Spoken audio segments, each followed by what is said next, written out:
Isabelle Chen's hand slammed onto the cafe counter, 87 cents, scattering across the laminate like spent bullets. "I said I'll pay."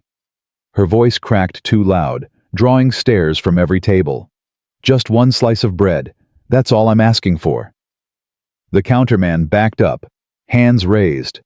The little girl behind her purple coat, hollow cheeks, started to cry. "Ma'am, please. Don't ma'am me. I have money. I'm not begging. I'm a customer, and I want to buy—" "They're sitting at my table." The voice came from the corner. Calm. Final. Not a request. Isabelle spun around, rage and shame burning her face red. "I don't need your charity." The man stood slowly, eyes locked on hers. "I know. That's why I'm offering." But this stranger didn't know what he was starting, or what it would cost him. "Drop your city below so I can see how far this story reaches." The fluorescent lights buzzed overhead like trapped wasps. Isabelle's palm stung where she'd slammed it down. The coins had stopped rolling, 3/4 face-up nickels, scattered 2 pennies spiraling to a stop near the napkin dispenser. She wanted to pick them up, wanted to scoop them back into her palm, and walk out with whatever dignity she had left. But Ruby's hand was tight around her leg, and Ruby hadn't eaten since yesterday morning. "Look," Tony said from behind the counter, his voice careful now, like she was something that might break or explode. "I'm not trying to give you a hard time.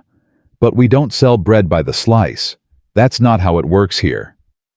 "Then make it how it works."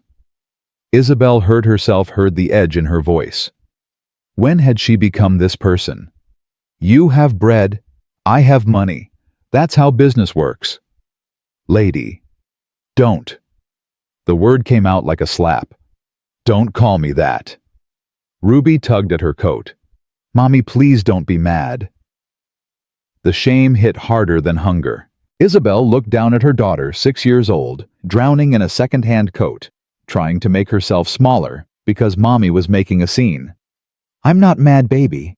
Mommy's just—" Her throat closed. "Just what?" "Just desperate.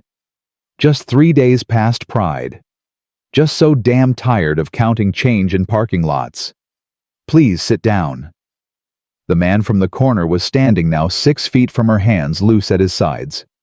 Work pants, flannel shirt with paint on the cuffs. He looked like he'd just come from a job site, except his eyes were wrong, too steady, too direct. Eyes that had seen things. "I'm not asking for your help," Isabelle said. "I know. I have money. I see that." "Then why?" "Because your daughter's scared and you're about to break, and neither of those things should happen in a place that sells food." He gestured toward his table by the window. "Sit down. Eat. Everything else can wait." Isabelle's jaw clenched. "You don't know anything about me." "You're right, but I know what 87 cents feels like in your hand at the end of a day." He turned to Tony without waiting for her response. 2 shepherd's pie specials, extra bread, 2 soups, chocolate milk for the kid."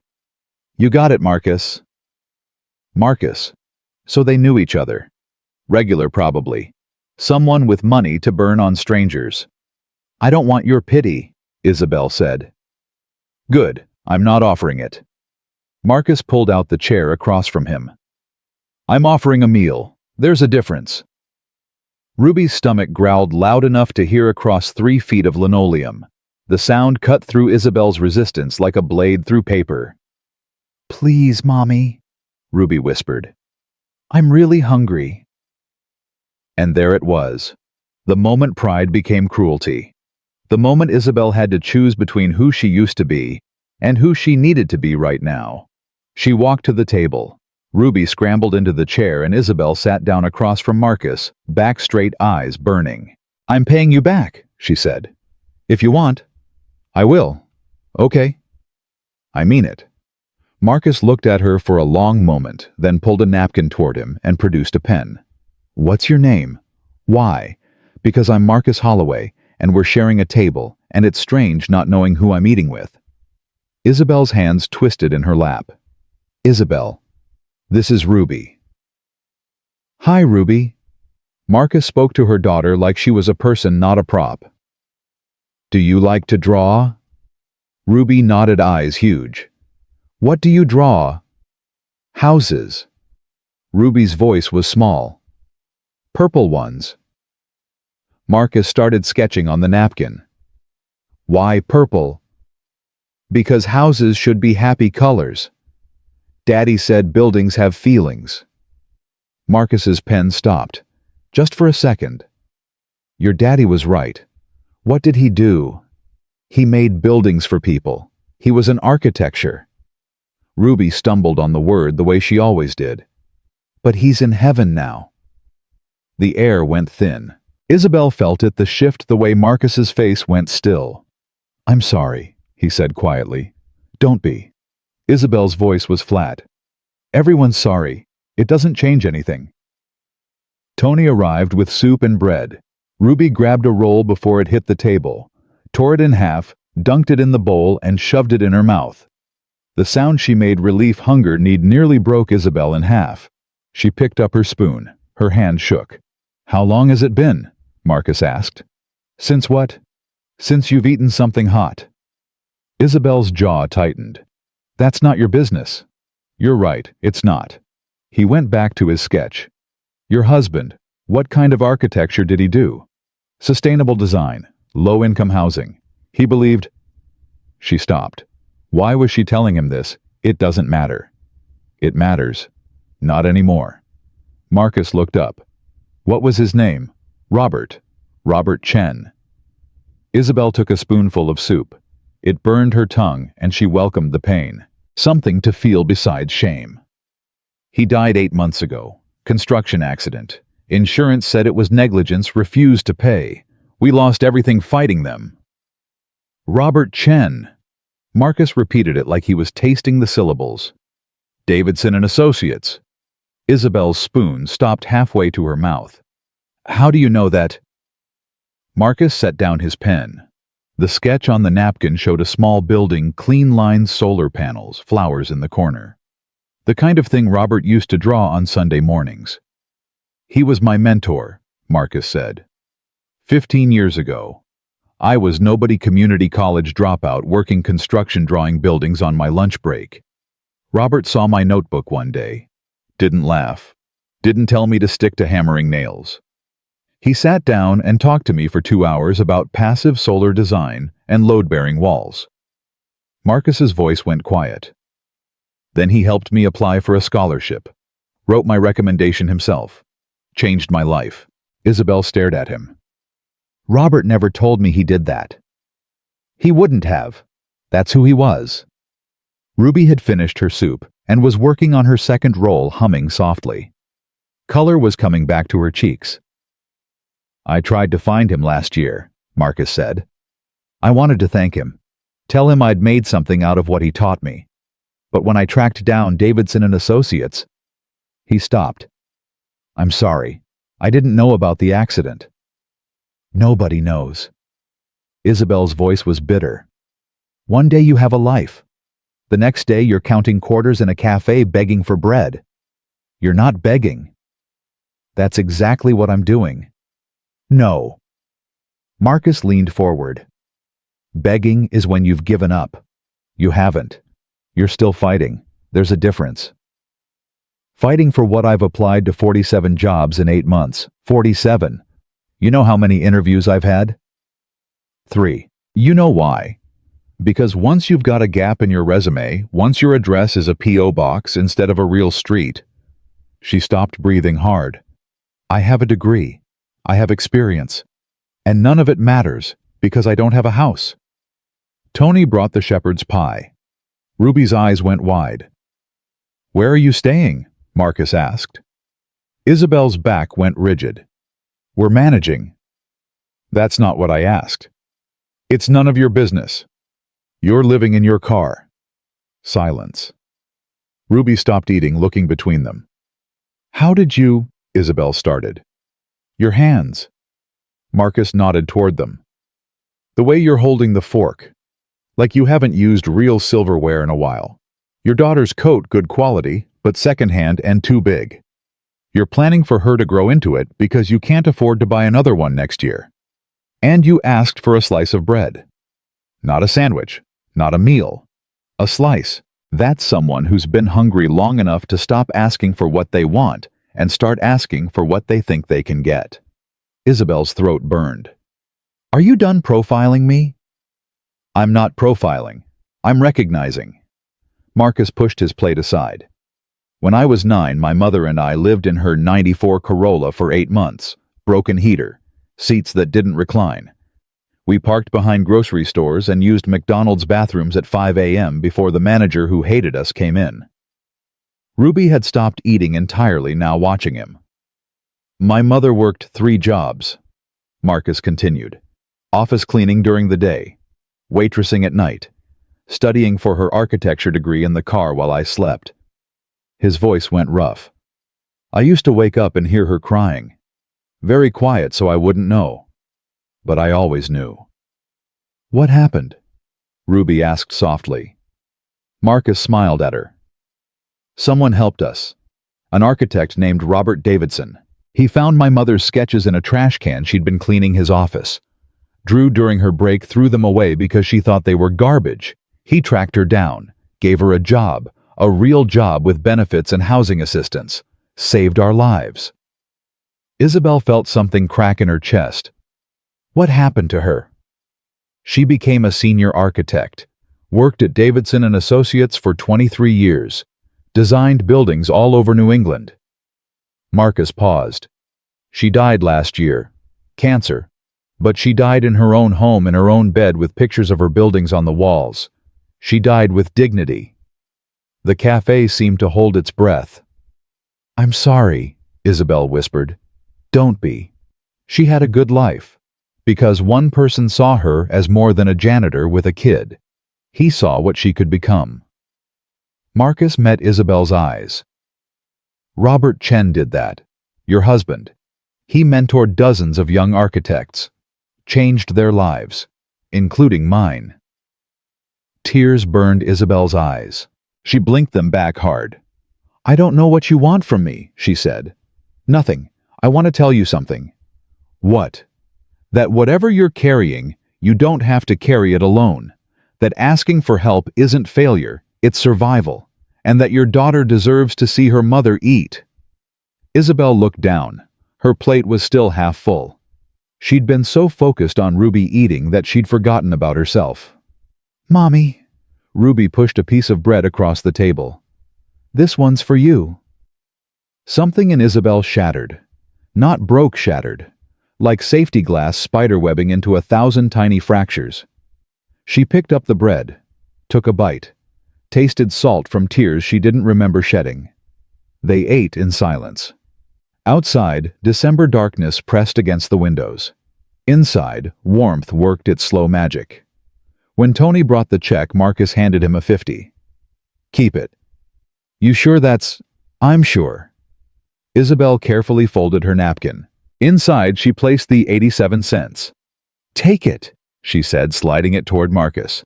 Isabelle, please. Her voice cracked. It's all I have, but I need you to take it. Not as payment, as a promise. That someday when I can, I'll do this for someone else. Marcus stared at the napkin. Then slowly, carefully, he picked it up. Deal, he said. But when that day comes, when you're the one buying dinner, you find me and tell me about it. That's what I want. I don't even know your last name. Holloway. Marcus Holloway. Isabelle froze. Holloway Sustainable Housing. The company building the Dorchester units? That's the one. You're...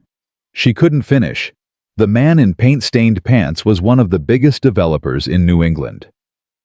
I'm someone who remembers what 87 cents feels like, Marcus said. That doesn't change based on what's in my bank account. He stood pulling on his jacket. You said you have an interview Friday. At Davidson and Associates, their sustainability division. I know, I'm consulting on that project. Marcus pulled out a business card, wrote something on the back. If you need anything, call that number. My assistant Simone. Tell her I sent you. Isabelle took the card with shaking hands. Why are you doing this? Because Robert Chen would have wanted me to. And because that little girl deserves her purple house someday. He headed for the door, then stopped. Where are you parked tonight? Isabelle hesitated. Behind the Target on Morrissey. Marcus nodded slowly. It's dropping to 20 degrees. There's a motel 2 blocks from here, Harbor Inn. Weekly rates safe. Tell them Marcus sent you.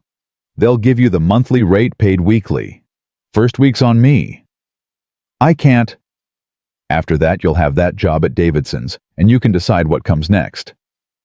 I haven't gotten the job yet. You will. You're Robert Chen's wife. You learned from the best.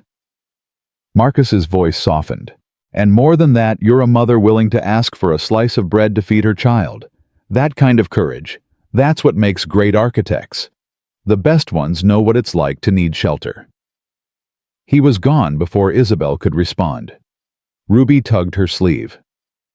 Mommy, was he an angel? Isabelle looked at the business card, at the 87 cents folded in the napkin, at her daughter's face, peaceful now fed. I don't know, baby, she whispered. Maybe Daddy sent him. Outside, Marcus sat in his truck, hands gripping the steering wheel. His phone buzzed. Simone. Board meeting tomorrow. Luxury condo pivot. They want answers. Marcus stared at the cafe window. Inside, Isabelle was gathering Ruby up, purple coat bright against the fluorescent lights. He thought about his mother, about Robert Davidson, about the difference between charity and dignity.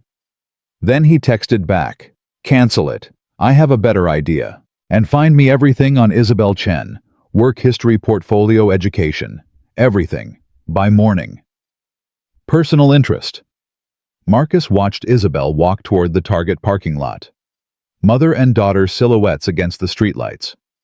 A debt, he typed. One I can never fully repay. But I'm damn well going to try.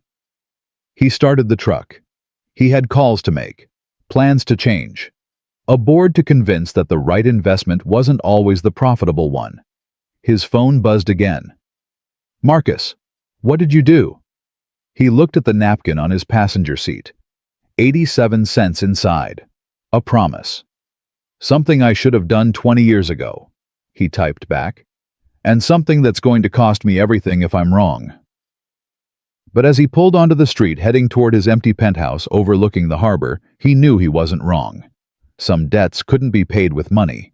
Some debts required something much harder. They required becoming the person someone else had believed you could be, even when it cost everything. In the Target parking lot, Isabelle started her Honda, letting it warm up, while Ruby slept in back under 3 blankets. She looked at Marcus's card again. At the Harbor Inn address. Pride said, throw it away. Pride said, prove you can do this alone. But Ruby coughed in her sleep, deep rattling wet, and Isabelle remembered Marcus's words. Asking for help isn't failure, it's survival. She put the car in gear, drove toward warmth, toward shelter, toward the terrifying possibility that maybe they didn't have to freeze tonight. The card felt heavy, heavier than 87 cents. Heavier than pride, but lighter than the weight she'd been carrying alone. Hang on, baby, she whispered. Ruby didn't wake, but in her sleep, she smiled. And in that smile, Isabelle saw something she'd almost forgotten existed. Not hope, not yet, but something close. Something that felt like tomorrow might be different than today. She drove toward the Harbor Inn, toward warmth, toward the unknown. Behind her, the Target parking lot stood empty, except for 2 other cars with fogged windows and makeshift curtains. Tomorrow, one of those cars would be gone. And in its place, a small miracle would begin. The kind that started with 87 cents and ended with everything. The Harbor Inn smelled like industrial cleaner and something else. Something Isabelle couldn't name but recognized. Desperation, maybe. Or just the accumulated weight of temporary lives passing through.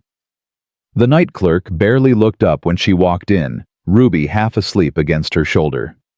Marcus Holloway sent me, Isabelle said, hating how the words tasted. The clerk's fingers stopped mid-keystroke.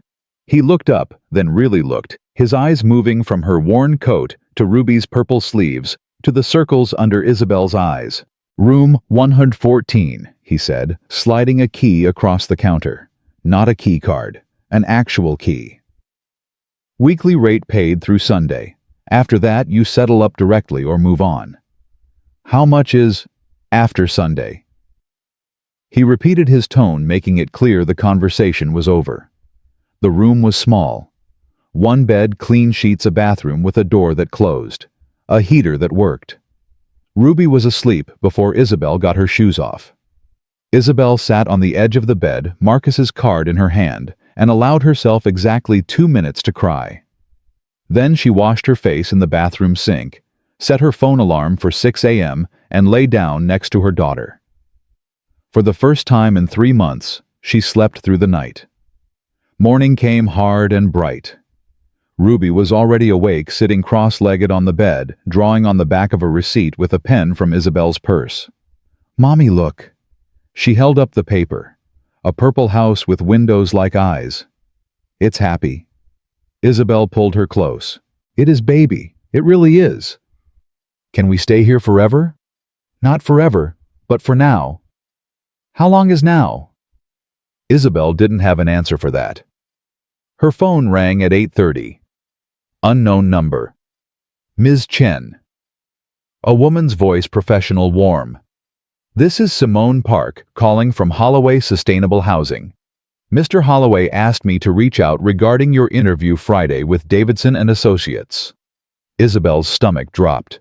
"I don't need help with—" "I'm not offering help. I'm offering information. The interview is at 10 a.m.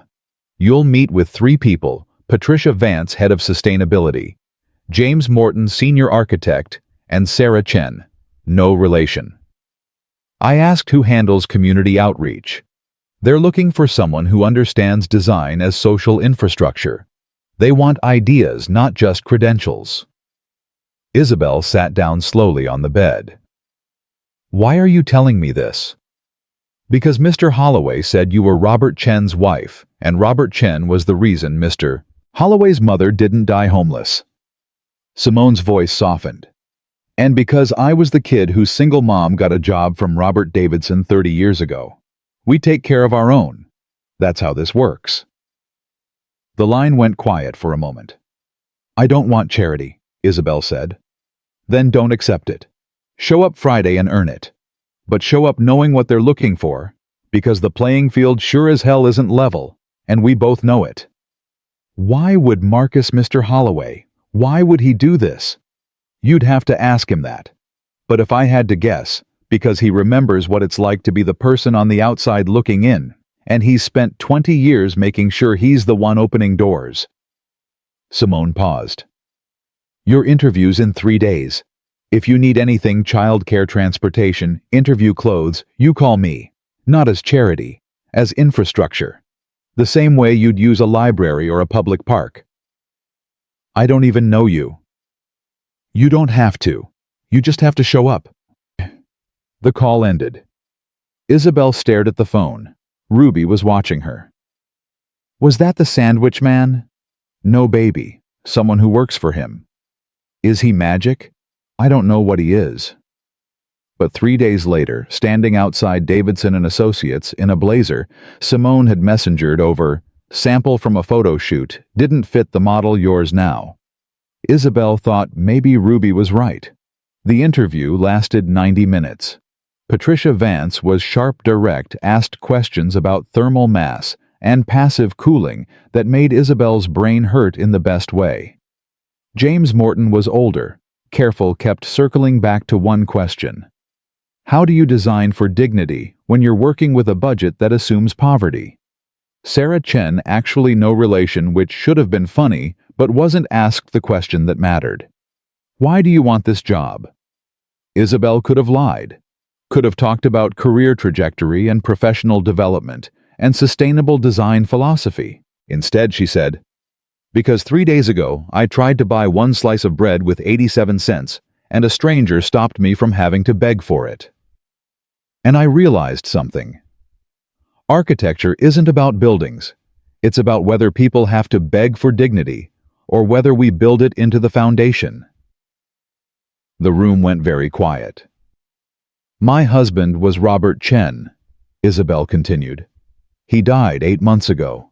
Before that, he spent 15 years designing low-income housing because he believed buildings should heal people, not just house them. I've spent 8 months learning what it's like to need that healing, to need shelter that doesn't feel like punishment for being poor. So, why do I want this job? Because I finally understand what my husband was trying to build, and I want to finish it. Patricia Vance and James Morton exchanged looks. When can you start? Patricia asked. Isabelle blinked. I'm sorry. The position. When can you start? Are you offering? We're offering. Salaries $95,000. Benefits start immediately. There's an on-site childcare program if you need it. When can you start? Isabelle's hands were shaking. Monday. Monday works. Welcome to Davidson & Associates, Ms. Chen. She floated out of the building, called Simone from the sidewalk, voice breaking. I got it. Of course you did. You earned it. Simone's smile was audible. Now comes the hard part. What hard part? Believing you deserve it. That night, Isabelle took Ruby to Second Chance's Café. She wanted to tell Marcus herself, wanted to show him that his belief hadn't been misplaced. But he wasn't there. Tony was behind the counter. Same tired eyes, same patient expression. Looking for Marcus, he asked. Does he come in often? Tony smiled. Couple times a week. Usually sits in that corner, works on his drawings, buys dinner for whoever needs it. He leaned forward, voice dropping. You're not the first person he's helped. Won't be the last. That's just who he is. Do you know how I can reach him? I know he's got an office downtown. Big glass building near the harbor. But between you and me, Tony wiped down the counter. He doesn't want thanks. He wants you to pass it forward. That's how this works. Isabelle ordered soup and sandwiches, paid with her own money this time, and she and Ruby ate at the same table by the window. Mommy? Ruby asked around a mouthful of bread. Yes, baby. Are we going to be okay now? Isabelle looked at her daughter, 6 years old and already carrying questions that should have been years away. Yeah, she said. I think we are. But 3 days into her new job, Isabelle learned she was wrong. She was in the design lab working on preliminary sketches for a 50-unit housing project in Roxbury when the door opened and Patricia Vance walked in with someone behind her. Isabelle, I want you to meet our consulting partner on the Roxbury project. He'll be overseeing the sustainable systems integration. The man stepped forward, and Isabelle's pencil clattered onto the drafting table. Marcus Holloway, clean-shaven, now expensive suit, looking nothing like the man in paint-stained work pants who'd bought her dinner. Their eyes met. She saw the recognition in his face, the slight tension in his shoulders. Ms. Chen, he said evenly, extending his hand. It's good to meet you. Mr. Holloway.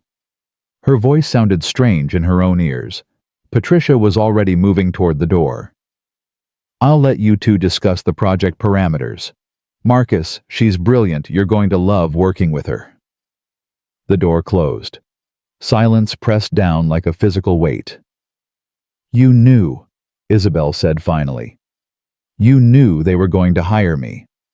I knew they were interviewing you. And you what? Put in a good word, called in a favor.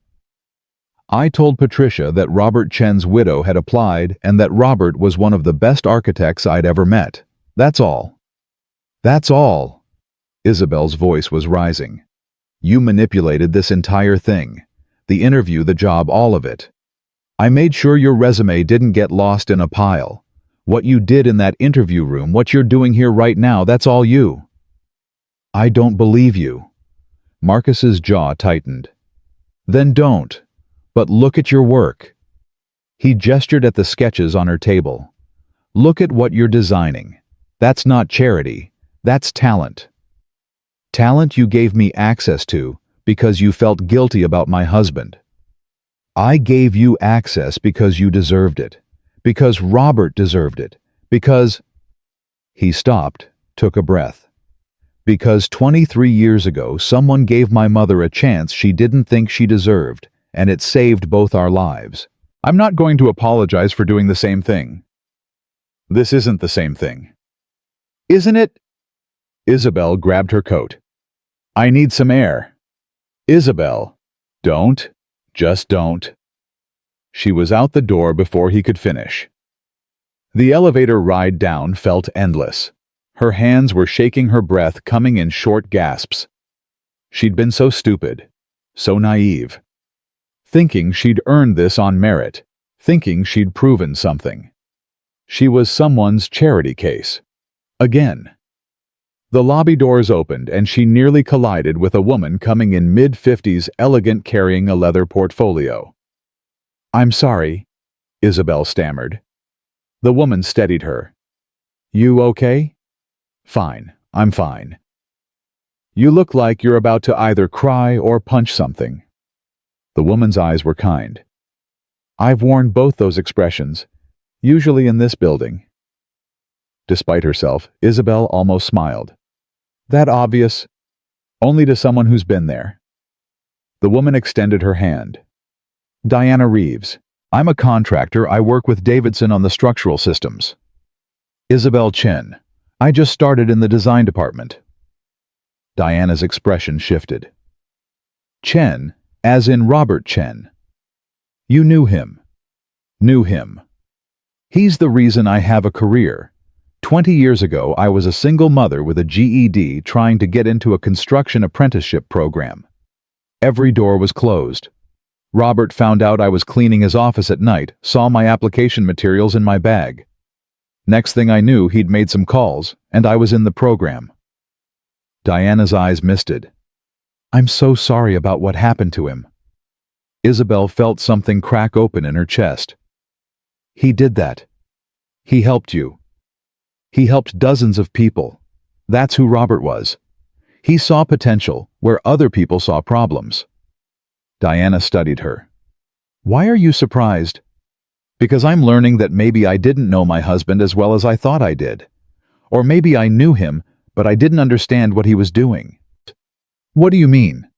Isabelle looked back toward the elevators. I think he was building something bigger than buildings. And I think someone's trying to finish what he started, and I'm too angry and proud to let him. Diana smiled. Marcus Holloway. How did you? Because Marcus is Robert's legacy. Everything Robert believed about architecture and dignity and design, Marcus is building it, literally. Diana shifted her portfolio. Robert mentored Marcus when Marcus was nobody, just a kid with ideas and no credentials. Now Marcus is doing the same thing for others. It's not charity, it's inheritance. But I didn't earn this job, not really. He manipulated. Did you show up to the interview? Yes. Did you answer the questions honestly? Yes.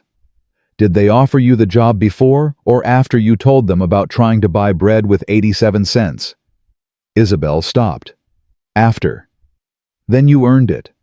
Marcus just made sure you got through the door. What you did once you were inside, that was all you. Diana squeezed her shoulder.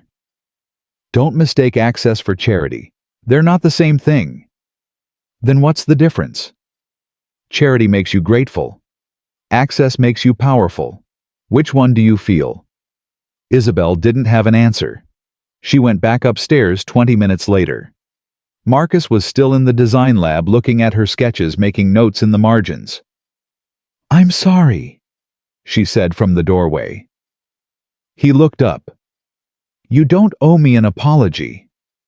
I do. I accused you of... She stopped. Why did you do it? Really? Marcus set down his pen. You want the truth? Yes. Because the night I met you, I saw my mother. Different circumstances, same look in your eyes. That look that says you're drowning, but you're still swimming because there's a kid depending on you. And I knew if I didn't do something you'd go under. Not because you weren't strong enough, because the system isn't built for people like you, like us. His voice roughened. So I did what Robert Davidson did for my mother, what Robert Chen did for me and Diana Reeves, and God knows how many other people. I opened a door. That's all. That's not all. You changed my life. No, you changed your life. I just made sure you had the chance to do it. Isabelle walked further into the room. I don't know how to thank you. Don't thank me. Build something that matters. Design housing that doesn't make people feel like they're being punished for being poor. That's the thanks I want. I don't know if I can do that. You already are. Marcus gestured at her sketches.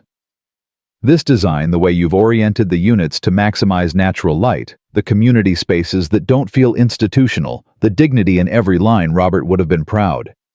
Isabelle felt tears sting her eyes. I miss him. Every day I miss him. I know, but he's still here, in this work, in you, in Ruby. Marcus picked up his coat. I'll let you get back to it.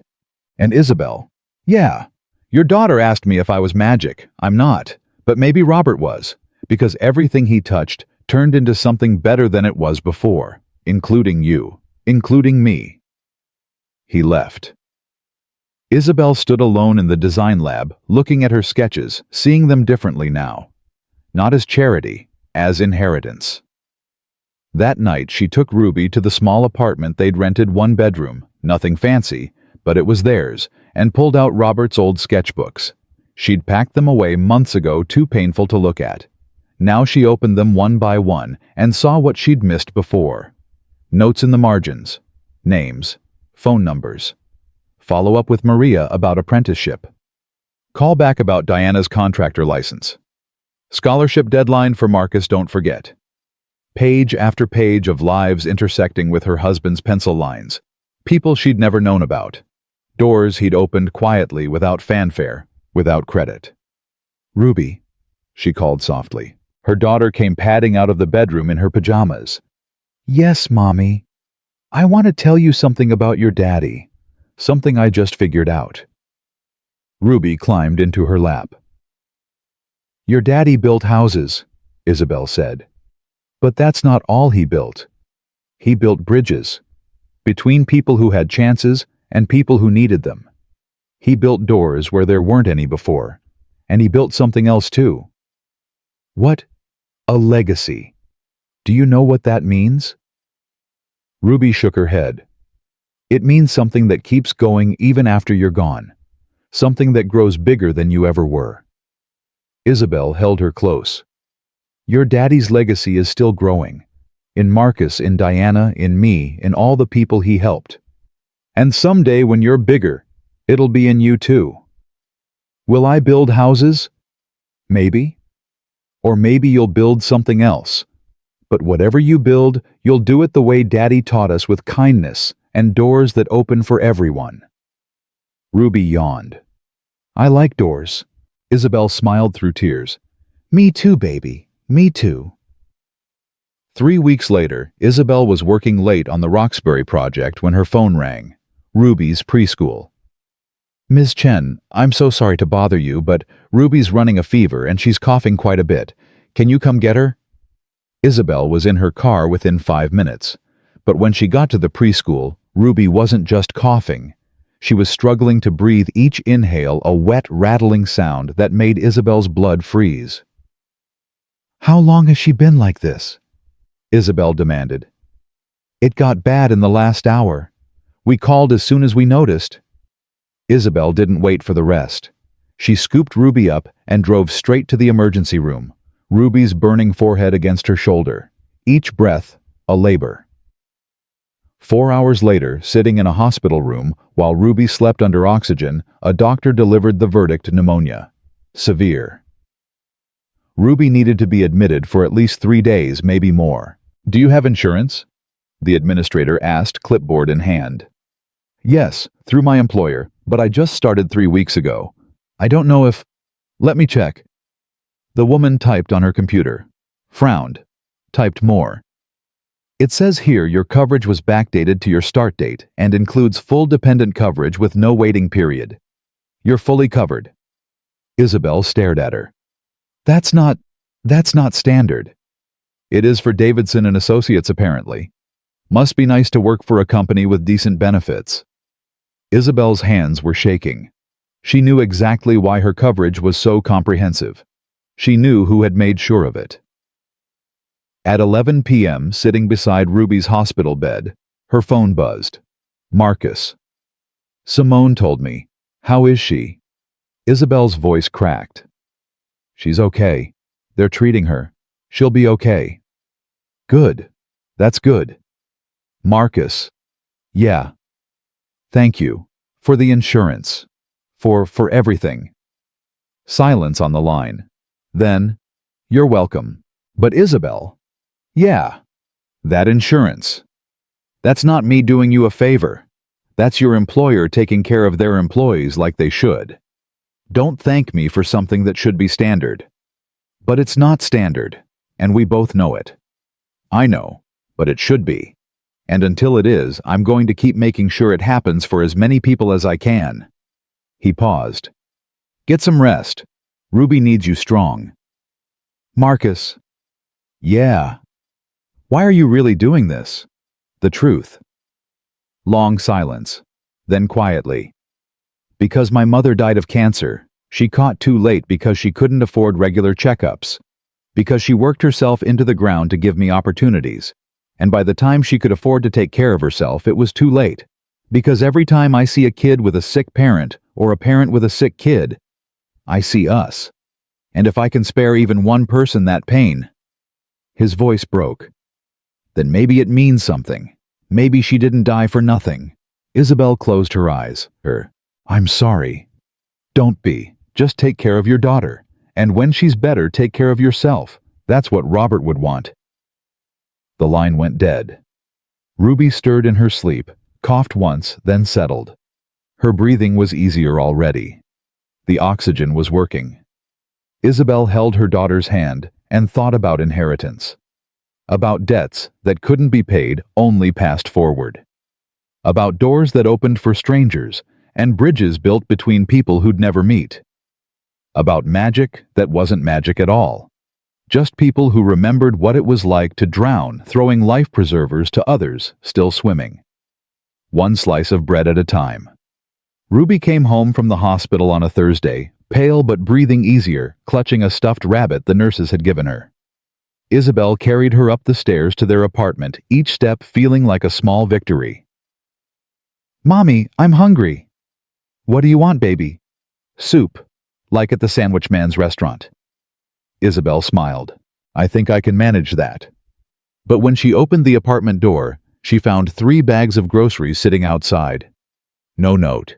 Just food, soup ingredients, fresh bread, Ruby's favorite strawberry yogurt things.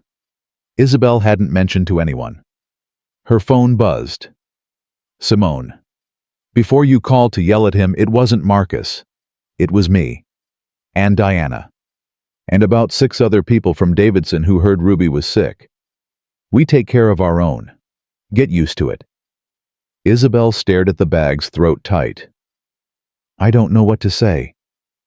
Don't say anything. Just make your daughter soup and stop acting like accepting help makes you weak. It doesn't. It makes you smart. That night, while Ruby slept, Isabelle sat at her drafting table and worked on the Roxbury project until her eyes burned. The design was coming together 50 units of affordable housing that didn't look like punishment, didn't feel like warehousing people society wanted to forget. Community spaces that invited gathering instead of surveillance. Windows that let in light without sacrificing privacy. Materials that would age gracefully instead of deteriorating into visible poverty within 5 years. She was sketching the courtyard layout when her phone rang at 11:30. Marcus. You're still working. How did you? Because I'm looking at the shared project files and I can see you making changes in real time. Go to bed, Isabelle. I'm almost done. You've been almost done for 3 hours. Go to bed. Are you watching me work? I'm making sure you don't work yourself into the ground the way my mother did. There's a difference. His voice softened. How's Ruby? Better. Eating. Complaining that her stuffed rabbit doesn't have a name yet. That's a good sign. What's she going to name it? She's deciding between Princess and Marcus. Silence on the line. Then a surprised laugh. I'm flattered, I think. She says you're both magic, so you should have similar names. I'm not magic, Isabelle. That's what you keep saying. But the evidence suggests otherwise. She leaned back in her chair. Why are you really calling at 11:30 at night?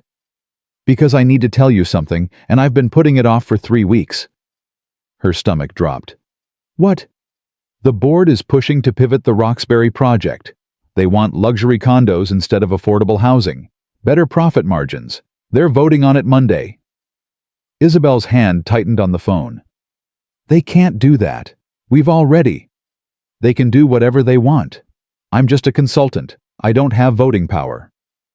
Then why are you telling me? Because I want you to fight with me. I want you to come to that board meeting Monday and show them what you're designing. Show them what Robert would have wanted. Show them that buildings can be profitable and ethical at the same time. They're not going to listen to me. I've been there 3 weeks. They'll listen to Robert Chen's widow. They'll listen to the architect who's designing dignity instead of density. They'll listen if you make them. And if I fail, then we fail together. But at least we tried. Isabelle looked at her sketches at the hours of work that might become nothing more than a rejected proposal file. I'll be there, she said. Good. Wear something that makes you feel powerful. And Isabelle, yeah. Don't forget who you are. You're the woman who asked for one slice of bread and turned it into a career. That's not luck. That's backbone. Monday morning came fast. Isabelle stood outside the Davidson and Associates boardroom in a black suit Simone had somehow procured, sample sale, probably don't ask, with her portfolio under one arm and her heart hammering against her ribs. Diana Reeves appeared at her elbow. You ready for this? No. Good. Anyone who walks into that room feeling ready is either lying or stupid. Diana straightened Isabelle's collar. Robert used to say that the best designs come from people who are terrified they'll fail. Fear makes you careful. Confidence makes you sloppy. Did he really say that? Every time I second-guessed myself on a build? Diana squeezed her shoulder. He'd be proud of you. And not because you're his widow. Because you're carrying forward what he started. The boardroom was all glass and steel, 12 people sitting around a table that probably cost more than Isabelle's annual salary. Marcus sat at the far end, suit jacket off, sleeves rolled up, looking like he'd rather be anywhere else. Patricia Vance stood when Isabelle entered. Everyone, this is Isabelle Chen, lead designer on the Roxbury project. Isabelle, you have 15 minutes to present. 15 minutes to save a project. To honor Robert's legacy, to prove she belonged here. She opened her portfolio with shaking hands. This is a housing project, she began, voice steadier than she felt. 50 units, affordable. That's what you hired me to design. But somewhere along the way, someone decided affordable wasn't profitable enough. So I'm here to tell you why you're wrong. One of the board members, silver hair, expensive watch, leaned back in his chair. Ms. Chen, with all due respect, we understand the social mission. But this company has shareholders. We have obligations. To what profit margins? Or to the reason this company was founded in the first place? Isabelle pulled out her first sketch. Robert Davidson started Davidson and Associates 40 years ago, with one goal: to prove that good architecture doesn't have to be expensive and cheap housing doesn't have to be ugly. My husband spent 15 years working for this company because he believed in that mission. Now you want to abandon it because luxury condos are easier to sell. Another board member spoke up. The market has changed. We have to adapt. The market always changes. Poverty doesn't. People always need housing. The question is whether you're going to provide it or just profit from the lack of it. She spread out her designs across the table. This project isn't charity, it's investment. Stable housing reduces healthcare costs, improves educational outcomes, decreases crime. Every study shows this. You want profit? This is profit. It just takes longer than flipping condos to people who already have 3 homes. The silver-haired man frowned. That's a lovely speech, Ms. Chen, but speeches don't pay bills. No, buildings do. Buildings that don't fall apart in 5 years because you used the cheapest materials you could find. Buildings that people take care of because they're designed with dignity instead of contempt. Isabelle leaned forward. You want to know the real reason luxury condos are more profitable? Because we've accepted the lie that poor people don't deserve nice things. We've designed poverty into the architecture itself. And then we wonder why affordable housing looks like punishment. Marcus was watching her, something intense in his expression. Patricia Vance picked up one of the sketches. These community spaces, they'll add significant cost. They'll add value. People who have spaces to gather take care of their buildings. They form communities. Communities reduce turnover, which reduces your vacancy costs. Isabelle pulled out her budget analysis. I've run the numbers. Yes, the upfront cost is higher. But over 20 years, this project will outperform luxury condos in terms of stable, consistent returns. And you'll actually be able to sleep at night knowing you're not displacing families for profit. That's a bold claim, the silver-haired man said. It's Robert Chen's claim. I'm just proving it with math. Silence around the table. Board members exchanged glances, flipped through her designs, studied her numbers. Finally, Patricia spoke. I move to table the luxury condo proposal and proceed with Ms. Chen's affordable housing design, pending financial review. Second, Marcus said immediately. The silver-haired man sighed. All in favor. 7 hands went up, 4 stayed down, 1 abstention. Motion carries. Patricia looked at Isabelle. You've got your project. Don't make us regret it. Isabelle's legs felt weak. I won't. I promise. As the board members filed out, Marcus approached her. That was... He stopped, smiled. That was Robert. The way you spoke, the way you fought, that was all him. No, Isabelle said quietly. That was me. Finally. His smile widened. Yeah, it was. They stood there for a moment, something unspoken hanging between them. I should get back to work, Isabelle said finally. Isabelle? She turned. Thank you, Marcus said. For fighting. For caring. For... He stopped, seemed to reconsider whatever he was about to say. For being who you are. She didn't know how to respond to that, so she just nodded and left. But as she walked back to the design lab, her hands were still shaking. Not from fear, from something else entirely. 3 months passed. The Roxbury project moved from design to development, and Isabelle found herself working 80-hour weeks barely seeing Ruby, except for morning drop-offs and evening tuck-ins. Ruby, meanwhile, had started asking questions Isabelle didn't know how to answer. Why doesn't the sandwich man come visit anymore? He's busy, baby. He runs a big company. But he came to the hospital when I was sick. Isabelle looked up from her drafting table. What? The sandwich man. He came to see me when I was sleeping. He sat with you and talked about his mommy who died. Isabelle's chest tightened.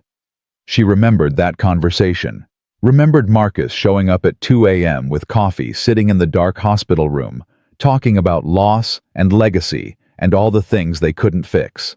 She'd thought Ruby was asleep. He's a good man, Isabelle said carefully. Do you like him?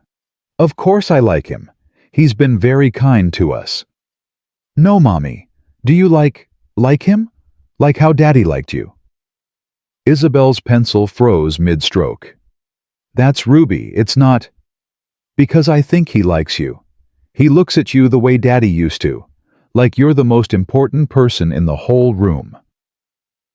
You're 6 years old. You don't know what— I'm 6.5, Ruby corrected. And I know what like looks like. Sarah at preschool told me. Isabelle set down her pencil. Come here. Ruby climbed into her lap. Daddy died less than a year ago, Isabelle said gently. It's too soon for Mommy to think about liking anyone else like that. Why? Because it feels wrong, like I'm forgetting him. But Daddy's in heaven. He doesn't need you anymore. We do. The simplicity of it, the brutal, innocent logic made Isabelle's throat close. It's not that simple, baby. Why not? Because grown-up feelings are complicated. Are you sad? Sometimes? Does the sandwich man make you less sad? Isabelle thought about Marcus showing up with coffee at 2 a.m., about the way he'd made sure her insurance covered Ruby, about the quiet way he'd opened doors without demanding gratitude, about the way her heart beat faster when his name showed up on her phone. Yeah, she whispered. He does. Then why don't you tell him? Because I don't know if he feels the same way. And because even if he does, I don't know if I'm ready. Ruby hugged her tight. Mommy, you're always ready. You're the bravest person I know. Isabelle held her daughter and tried not to cry. The next morning, she found a note on her desk at work. Marcus's handwriting. Need your input on the community center design. Can you meet me at the Roxbury site at 6? She showed up at 5:50, hard hat in hand, nerves jangling. Marcus was standing in what would eventually be the courtyard, looking at foundation markings on the ground. Hey, he said when he saw her. Hey yourself. What's the crisis? No crisis. I lied. He turned to face her fully. I just wanted to talk to you somewhere that wasn't the office or the hospital, or a cafe where I'm buying you dinner out of obligation. Isabelle's heart started hammering. Okay. I need to tell you something, and I need you to let me finish before you respond. Marcus. Please. She nodded. He took a breath. 3 months ago, I met a woman who was trying to buy one slice of bread with 87 cents. And in that moment, I saw my mother. I saw myself. I saw every person who's ever had to choose between pride and survival. So I helped because that's what I do. That's what Robert Davidson did for my mother, what Robert Chen did for me. It's how this works. He stepped closer. But somewhere between that cafe and now something changed. I stopped seeing my mother when I looked at you. I stopped seeing a debt to repay or a door to open. I started seeing you, Isabelle. The woman who fought a boardroom full of executives and won. The woman who designs buildings like love letters. The woman who makes her daughter feel safe even when she's terrified herself. Isabelle couldn't breathe. I know it's too soon, Marcus continued, voice rough. I know you lost Robert less than a year ago. I know I'm your employer, and that makes this complicated and probably inappropriate. I know all of that. But I also know that every time my phone rings, and it's you, I drop everything. Every time you walk into a room, I forget what I was working on. Every time— He stopped, laughed shakily. Every time Ruby asks me if I'm magic, I want to tell her the truth. That the real magic is you. That you've done something I didn't think was possible. What's that? You made me believe in something other than guilt. The silence stretched between them, electric and terrifying. Say something, Marcus said finally. Even if it's no, even if it's too soon. Just say something. Isabelle's hands were shaking. Ruby asked me yesterday if I liked you. Liked you. The way Robert liked me. Marcus went very still. I told her it was too soon. That it felt wrong, like I was betraying Robert's memory. Isabelle took a breath. But then I thought about what Robert would actually want. And I realized he'd want me to be happy.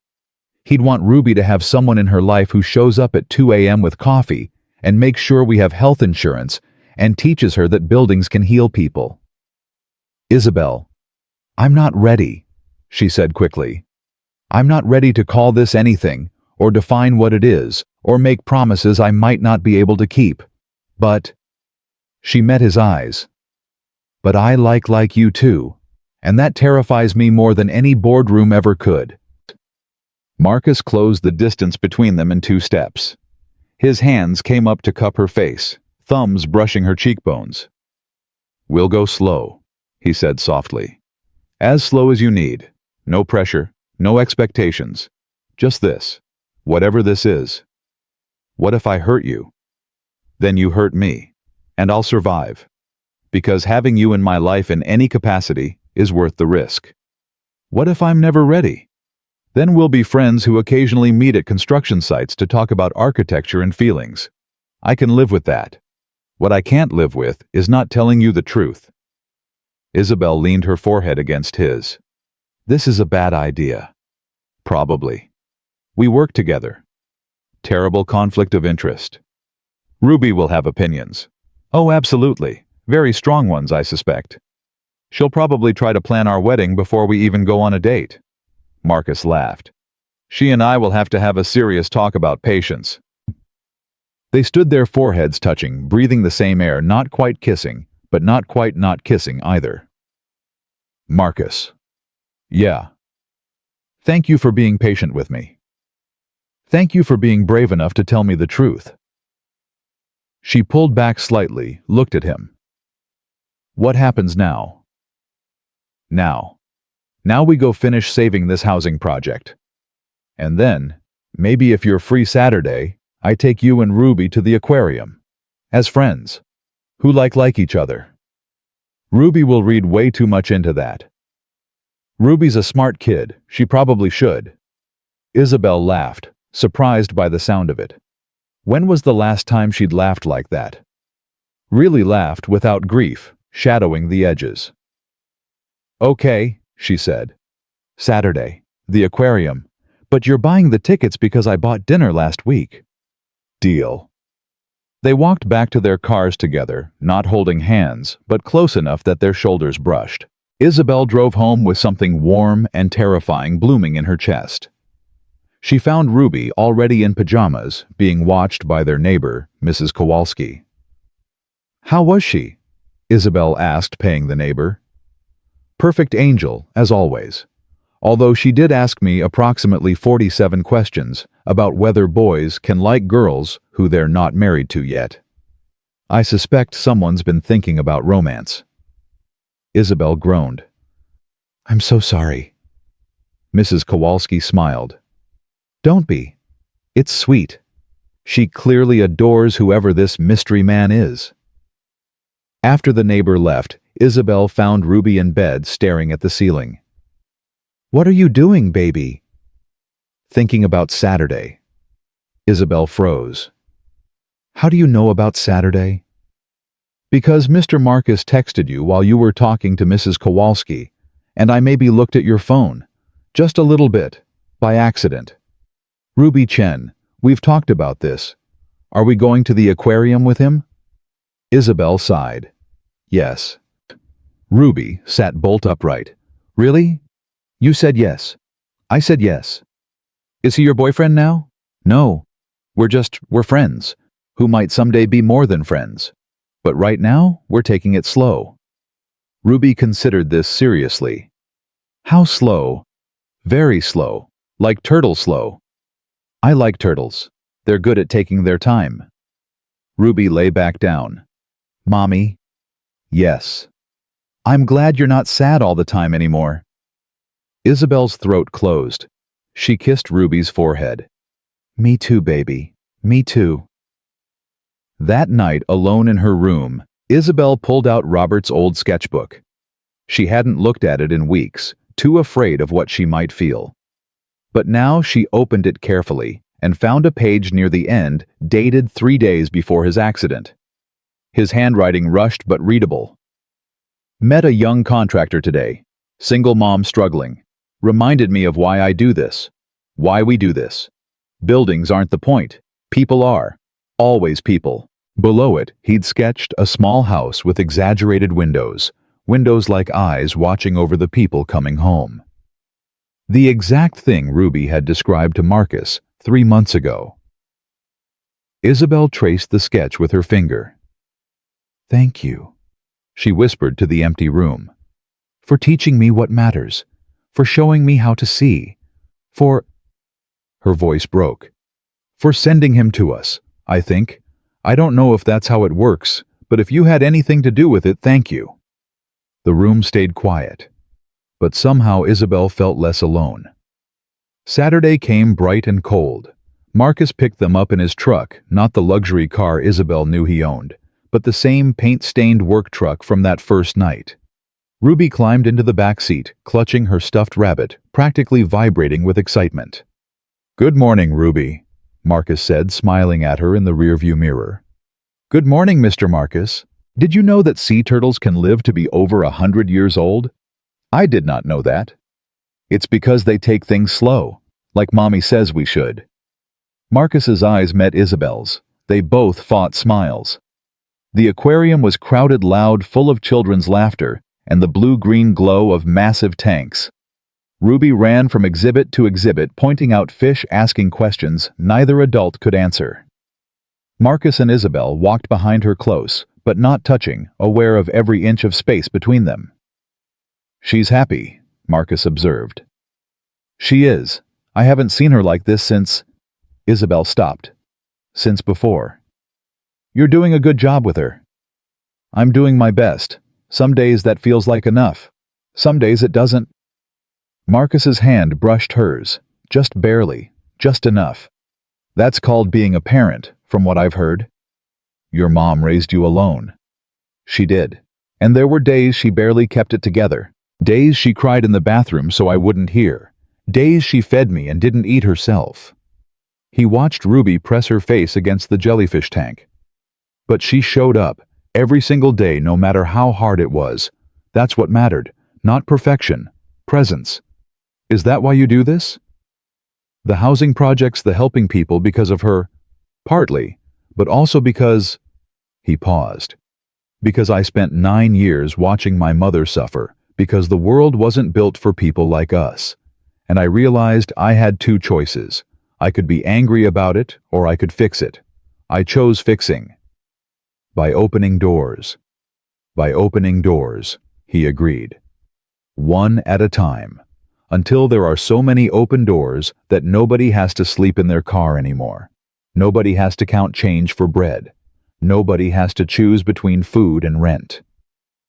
Isabelle looked at him, really looked. Saw the weight he carried, the mission that drove him, the wound that wouldn't fully heal. "That's not going to happen in your lifetime," she said gently. "You know that, right? You're not going to fix poverty." "I know, but I'm going to die trying. Because what else is there, making money? Building luxury condos, spending my life accumulating things I don't need." He shook his head. "Robert Davidson gave my mother dignity when she had nothing. Robert Chen taught me that buildings could heal. I can't repay those debts, but I can pass them forward, every day, until I can't anymore." "That sounds exhausting." "It is. Is it worth it?" Marcus watched Ruby laugh as a penguin waddled past. "Ask me that question in 30 years. But Isabelle already knew the answer. She saw it in the way he looked at Ruby, the way he'd shown up at the hospital, the way he opened doors without demanding gratitude. Some people spent their lives taking. Marcus spent his giving. And somewhere along the way, he'd given her something she didn't know she'd needed. Not just a job or health insurance or access to opportunities. He'd given her permission to believe she deserved those things. That was the real gift. Not the doors he opened, but the way he made her feel when she walked through them. Like she belonged there. Like she'd earned it. Like she was enough.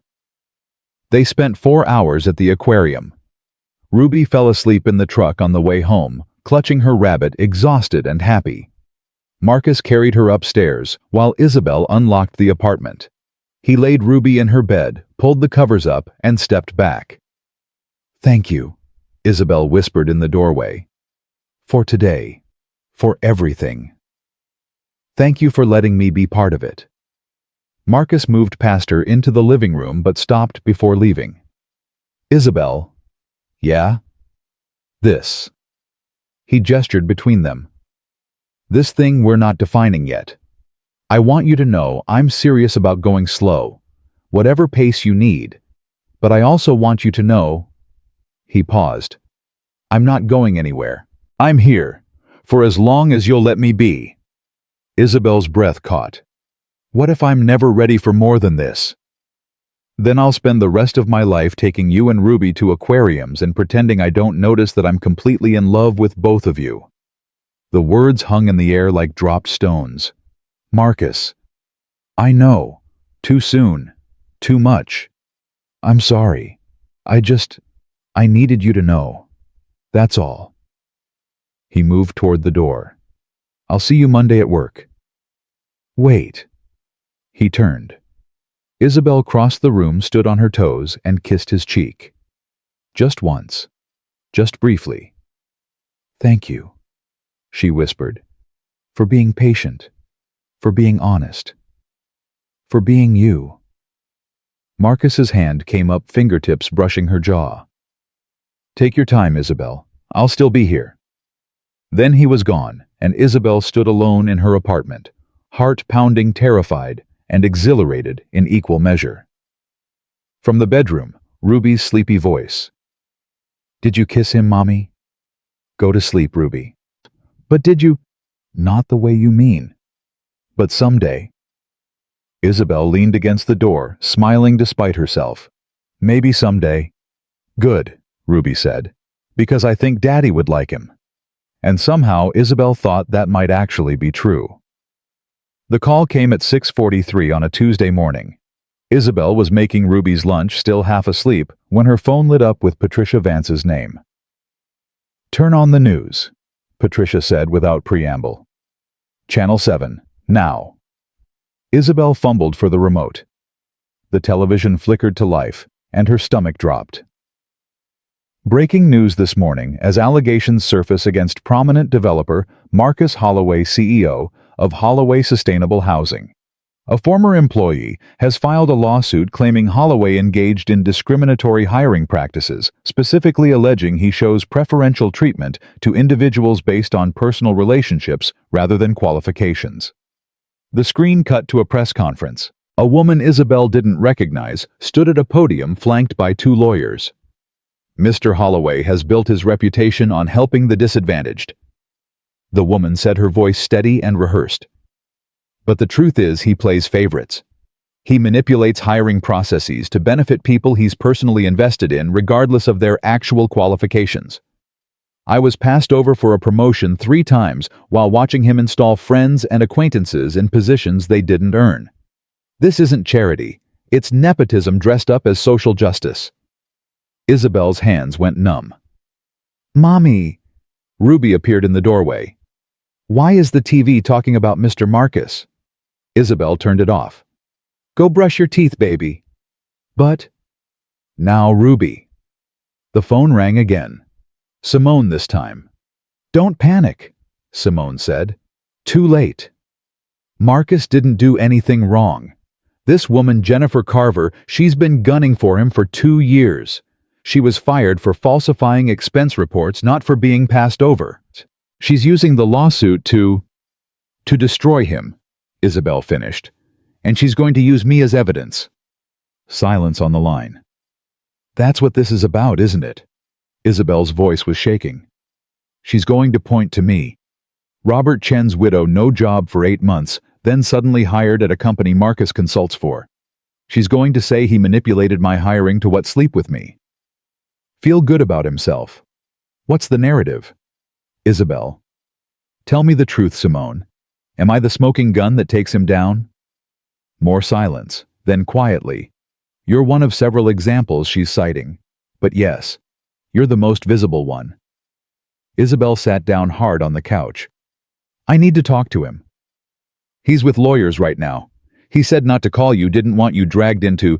Too late for that. Where is he? Isabelle, don't. Where? Simone sighed. His office. But the building's surrounded by reporters. You can't... Isabelle was already grabbing her coat. She dropped Ruby at preschool, ignoring the stares from other parents who'd clearly seen the news, and drove to Holloway Sustainable Housing headquarters. Simone was right. The parking lot was packed with news vans, cameras, reporters shouting questions at anyone entering or leaving. Isabelle pulled her hood up and pushed through the crowd. "Are you an employee? Do you have a statement about the allegations? Ma'am, can you tell us?" She made it through the lobby to the elevators, hands shaking as she hit the button for the top floor. Marcus's assistant tried to stop her. "Ms. Chen, he's in a meeting with legal counsel. I can't." "I don't care." Isabelle pushed past her and opened the door to Marcus's office. 3 lawyers looked up, startled. Marcus stood by the window looking like he hadn't slept in days.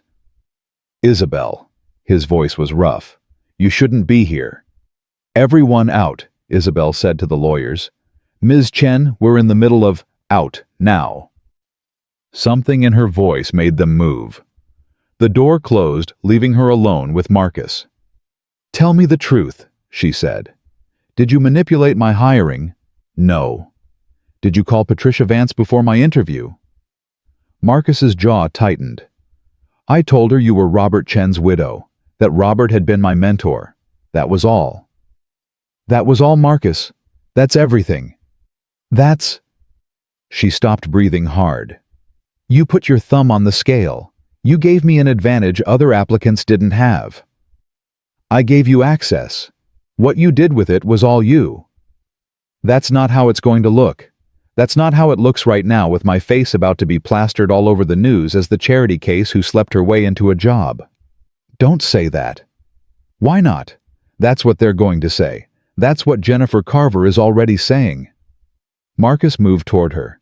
"I don't care what she says. I know the truth. You know the truth. The truth doesn't matter if the whole world thinks I'm a fraud. You're not a fraud. Then what am I really? Strip away all the pretty words about access and opportunity and doors. What am I?" Isabelle's voice cracked. "Am I the architect who earned her position, or am I the widow you felt guilty about?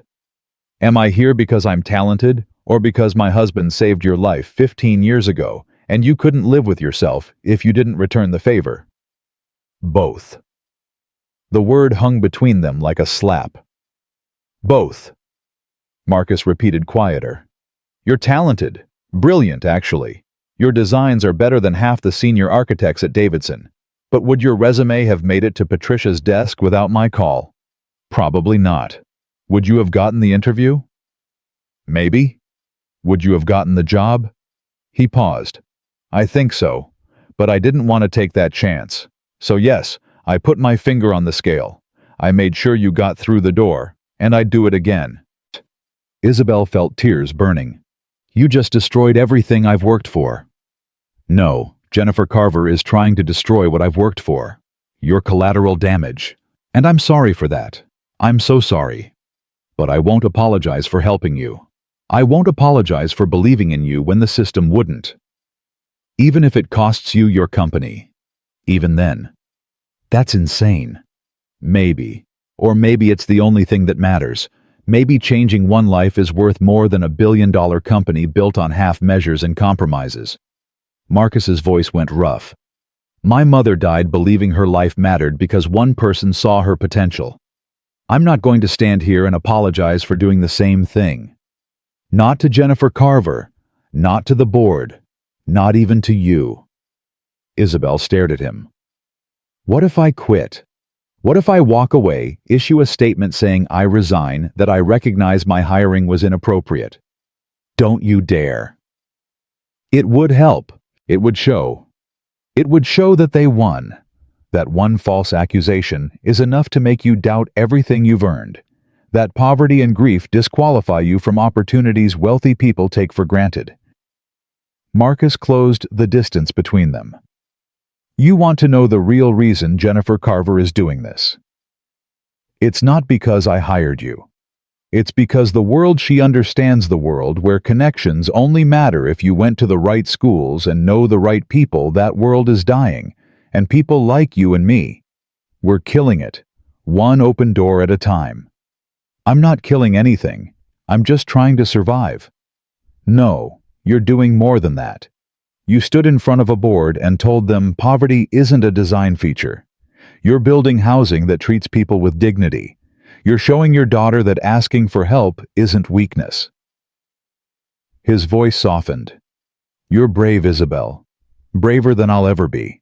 Because I had money behind me when I started opening doors. You had 87 cents and a sick kid and you still fought. I'm not brave. I'm terrified. Being brave means being terrified and doing it anyway. Isabelle's phone buzzed. Patricia Vance. I have to take this, she answered. Hello. Isabelle, I need you to come in. The board is convening an emergency meeting about the allegations. They want to interview everyone Marcus has helped hire in the last 5 years. Are they firing me?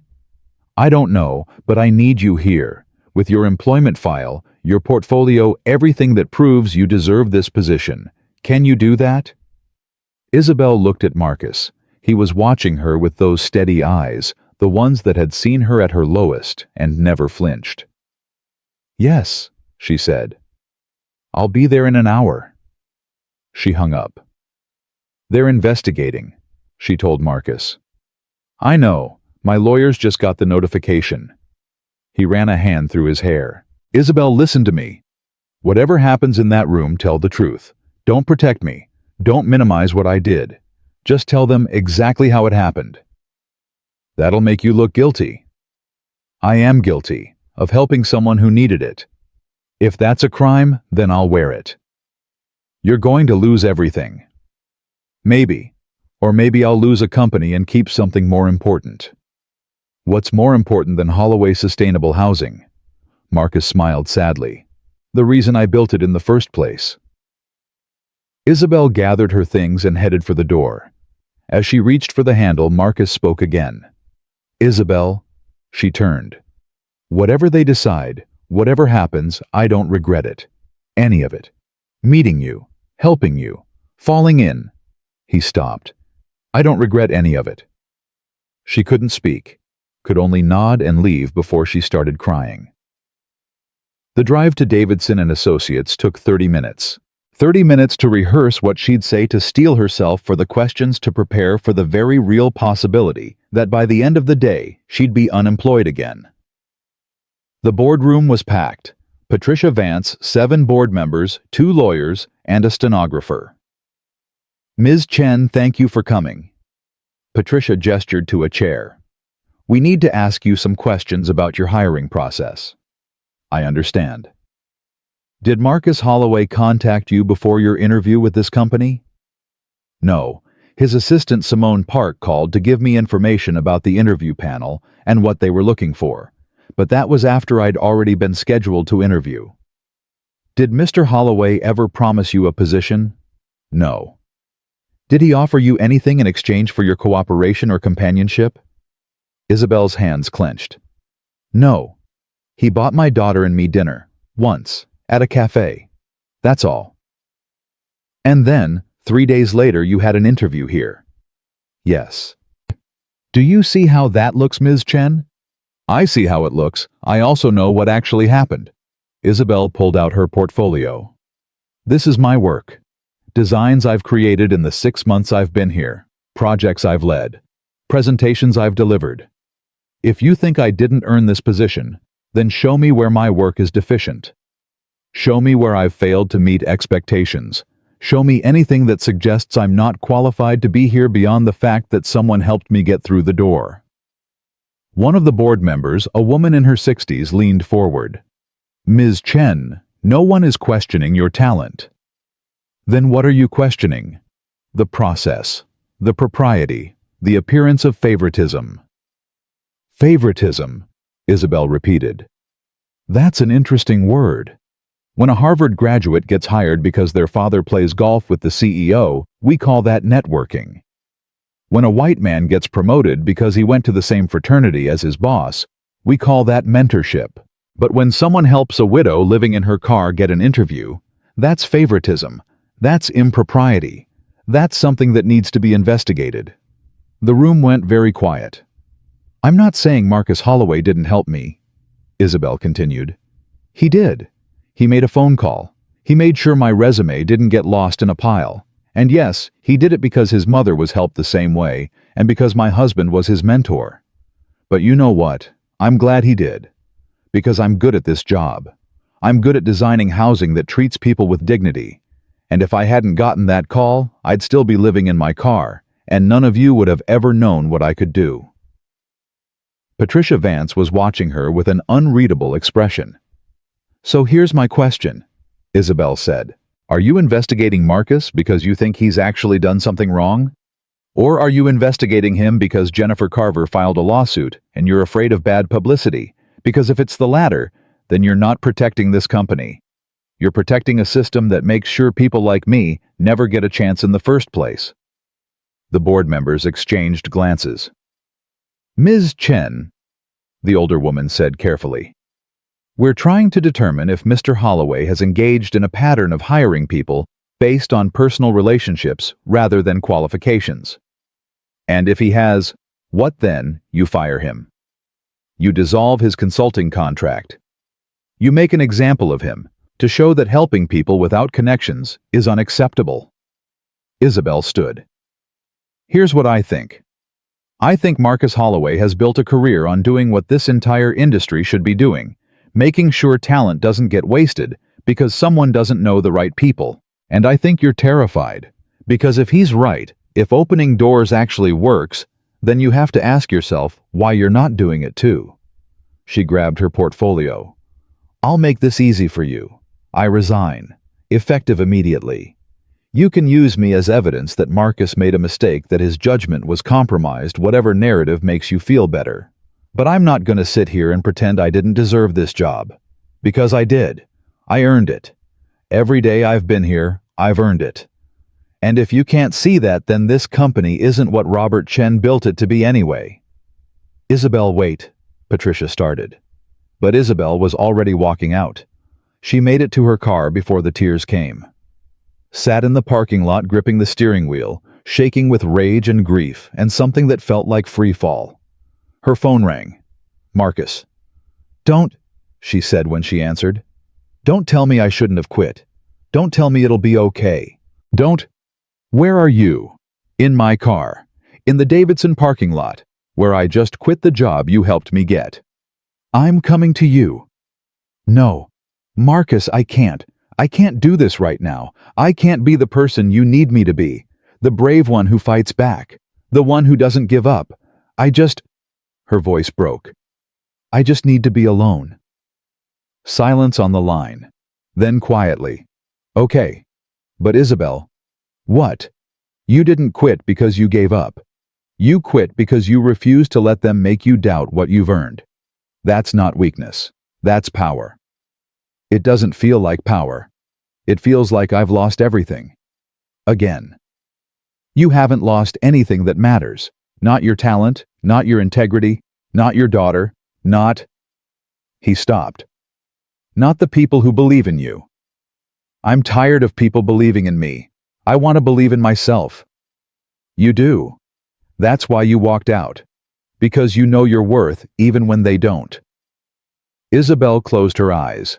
What happens now? Now I fight. With lawyers and evidence and every resource I have, I prove Jennifer Carver is lying. I prove my hiring practices are sound. I prove... He paused. I prove you earned everything you got. And when I'm done, you get your job back. If you want it. And if you can't prove it, then I lose my company and we figure out what comes next. Together. Together, Isabelle repeated. Marcus, there is no together. There can't be. Not now. Not with all of this. Why not? Because every time someone sees us together, they'll think I slept with you for a job. Every time I accomplish something, they'll say it's because of you. Every door I walk through, people will wonder if I earned it, or if you opened it for me. I can't live like that. Ruby can't grow up watching her mother be someone's charity case. You're not? Yes, I am. That's exactly what I am. And maybe I always will be. Maybe that's the price of being helped. Her voice cracked. Maybe accepting help means accepting that you'll never really know if you earned anything ever again. Isabelle, that's not true. Isn't it? Tell me honestly, would Patricia Vance have looked at my resume if you hadn't called her? Silence. That's what I thought. Isabelle wiped her eyes. I need to go. I need to pick up Ruby and figure out what I'm going to tell her when she asks why I'm home in the middle of the day. Tell her the truth.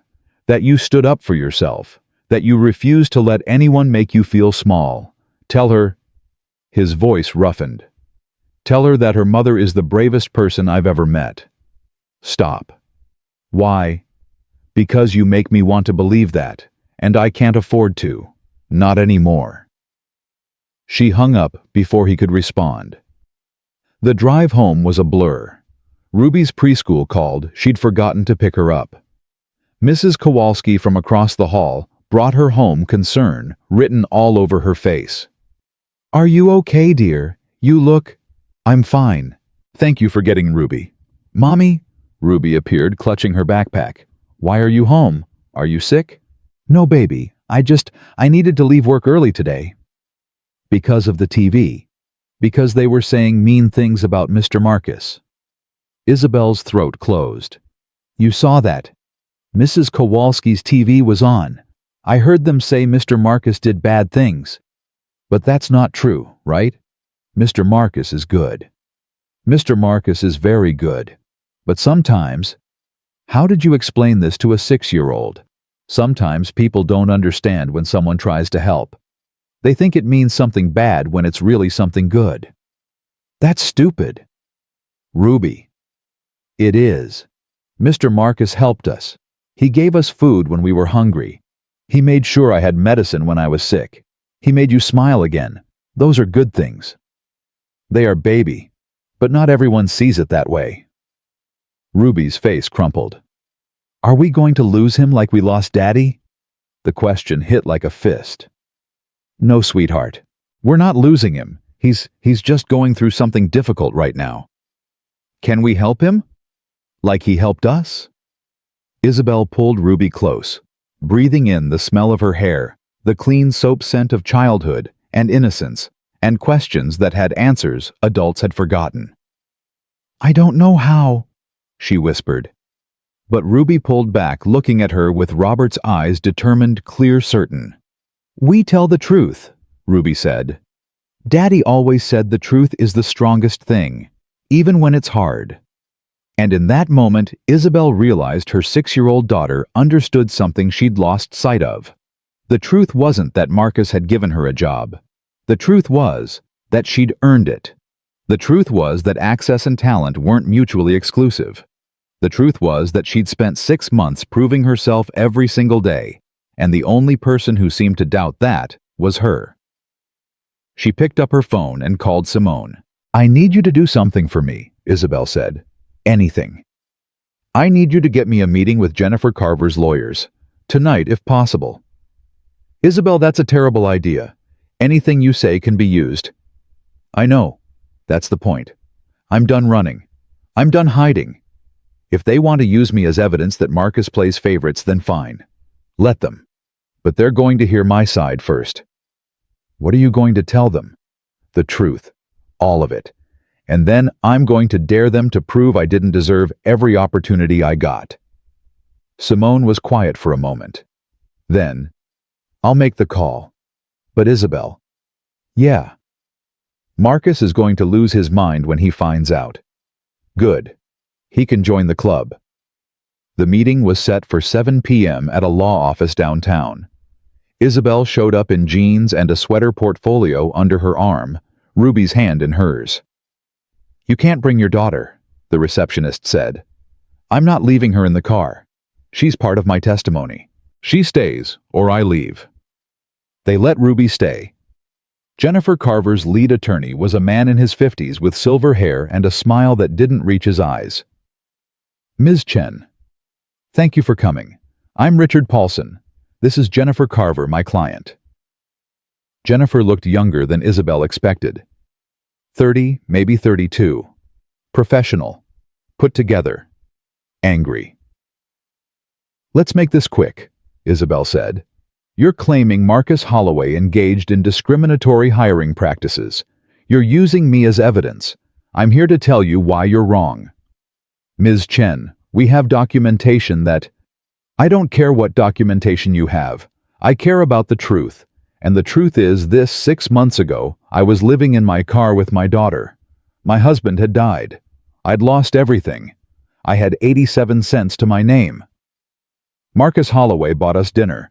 Then he made one phone call to tell Patricia Vance that Robert Chen's widow had applied for a job. That's it. That's the entire conspiracy. Richard Paulson leaned back. That's not how we understand it. Then you understand it wrong. I went to that interview on my own.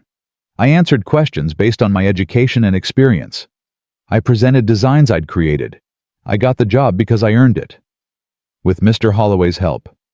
With Mr. Holloway's access. There's a difference. Jennifer spoke for the first time.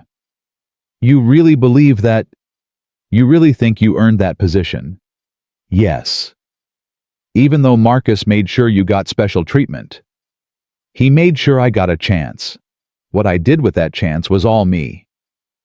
Isabelle opened her portfolio. This is my work. 6 months of designs. Projects that have been approved, funded, and are currently in development. Buildings that will house 200 families. Can you show me where any of this is substandard? Where any of this suggests I didn't earn my position? Jennifer's jaw tightened. This isn't about your work. It's about the process.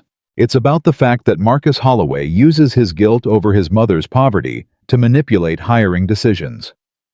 Or maybe he uses his resources to make sure talented people don't get lost in a system designed to keep them out. Did you ever think of that? I think he plays God with people's careers. I think he decides who deserves opportunities based on who reminds him of his tragic backstory. And I think you're either too naive or too invested in protecting him to see it. Isabelle stood. You're right. I am invested in protecting him. Because he protected me when no one else would. Because he saw potential in me when the system didn't. Because he gave my daughter a chance at a stable life. So yes, I'm biased. But you know what? My bias doesn't make my work any less valuable. It doesn't make my designs any less sound. It doesn't make me any less qualified. She pulled out a folder and dropped it on the table. That's my employment file. Every evaluation, every project review, every piece of feedback I've received in 6 months. All of it positive. All of it based on merit. If you can find one instance, one single instance where I was given preferential treatment based on anything other than the quality of my work, then I'll testify for you. I'll say whatever you want me to say. Richard Paulson picked up the folder, started flipping through it. Isabelle looked at Jennifer directly. You want to know what I really think? I think you're not angry because Marcus helped me. I think you're angry because he didn't help you. Because you expected connections to matter, and when they didn't, you blamed him, instead of asking why you felt entitled to them in the first place. Jennifer's face flushed. You don't know anything about me. I know you had opportunities I never did. I know you didn't have to count change for bread. I know you didn't have to sleep in your car with your kid. So forgive me if I don't have a lot of sympathy for your claim that one man trying to level the playing field is somehow discrimination. You're defending him because you're sleeping with him. The words hung in the air like poison. Ruby tugged Isabelle's hand. Mommy. Isabelle knelt down, looked her daughter in the eyes. Go sit over there for a minute, baby. Mommy needs to say something grown up. Ruby nodded and moved to a chair by the window. Isabelle stood facing Jennifer again. I'm not sleeping with Marcus Holloway, she said quietly. But you know what? Even if I were, it wouldn't change the quality of my work. It wouldn't change the fact that I've spent 6 months proving myself. It wouldn't change the fact that I earned my position. She leaned forward. What it would change is your ability to reduce me to nothing more than a woman who traded sexual favors for opportunity. And that's really what this is about, isn't it? Not Marcus's hiring practices. Not discrimination. But the fact that you can't stand watching someone who had nothing end up with something you think you deserved more. Get out! Jennifer said, voice shaking. Gladly. Isabelle grabbed her portfolio. But when this goes to court, when you're under oath, remember this conversation. Remember that you had a chance to hear the truth and chose to believe a lie instead. Because it was easier. Because it fit your narrative. Because acknowledging that Marcus Holloway is doing something right means admitting that maybe, just maybe, the system you benefited from is fundamentally broken. She took Ruby's hand and walked out. In the elevator, Ruby looked up at her. Did you win, Mommy? Isabelle thought about it. About the fury in Jennifer's eyes. About the doubt in Richard Paulson's expression. About the way her hands were shaking with adrenaline and rage and something that felt like power. I don't know, baby, she said honestly. But I told the truth, and sometimes that's all you can do. Her phone buzzed as they reached the car. Marcus.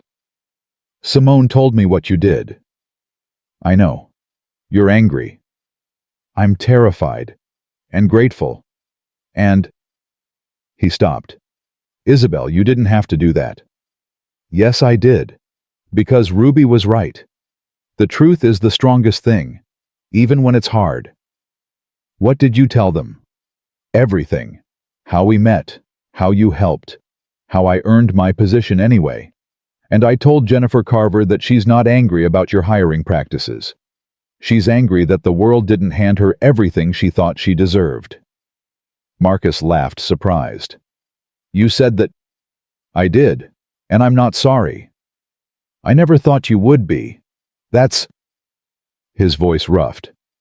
That's one of the things I love about you. Isabelle's breath caught.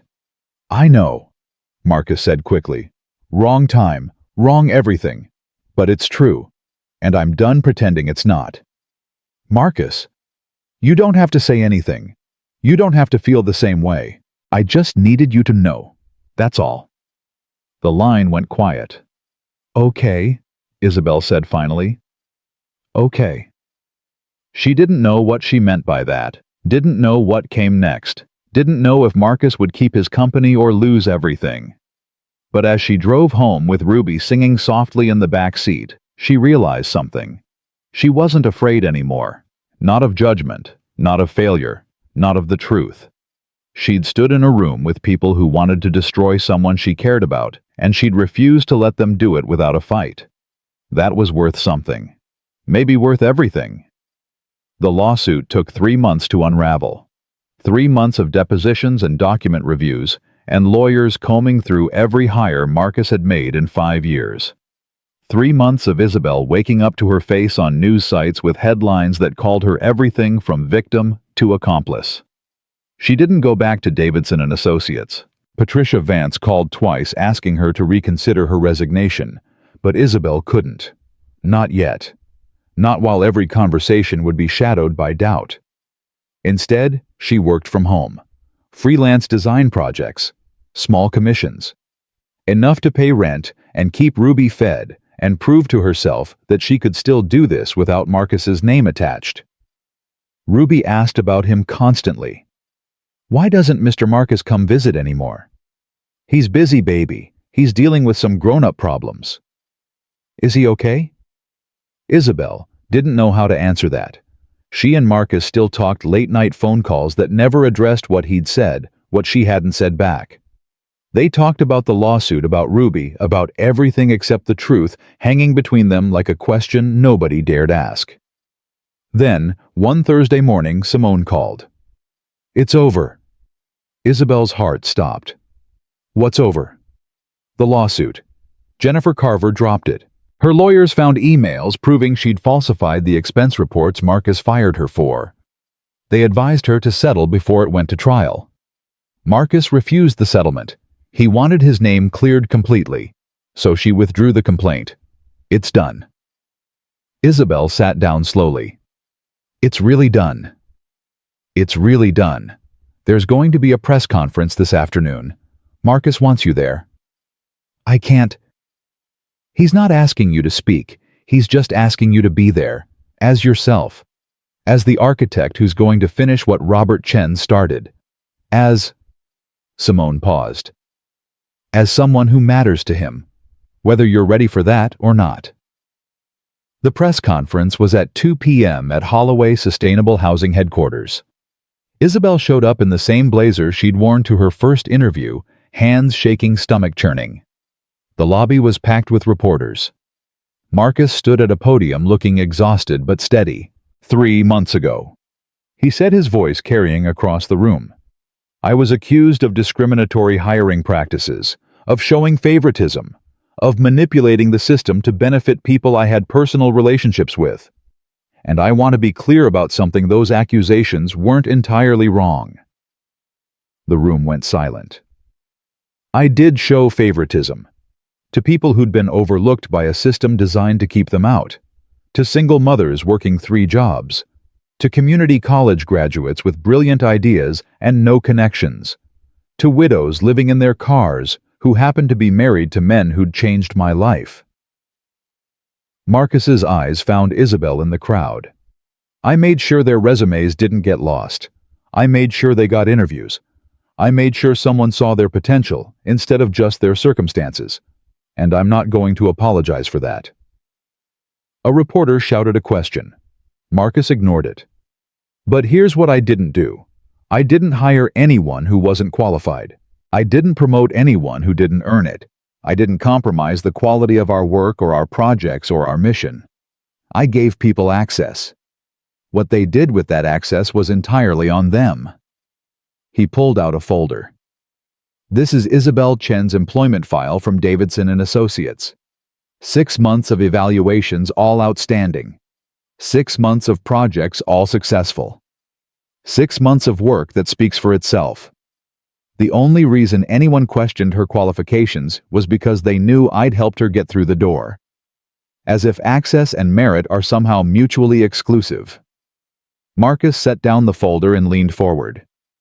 Jennifer Carver accused me of playing favorites because I opened doors for people who reminded me of my mother. She was right. I did. I do. And I'm going to keep doing it. Because my mother died, knowing her life mattered, because one person saw past her circumstances. Because Robert Chen taught me that buildings can heal, but only if the people designing them remember what it's like to need healing. Because, his voice roughed, because the world is full of talented people who never get a chance to prove it.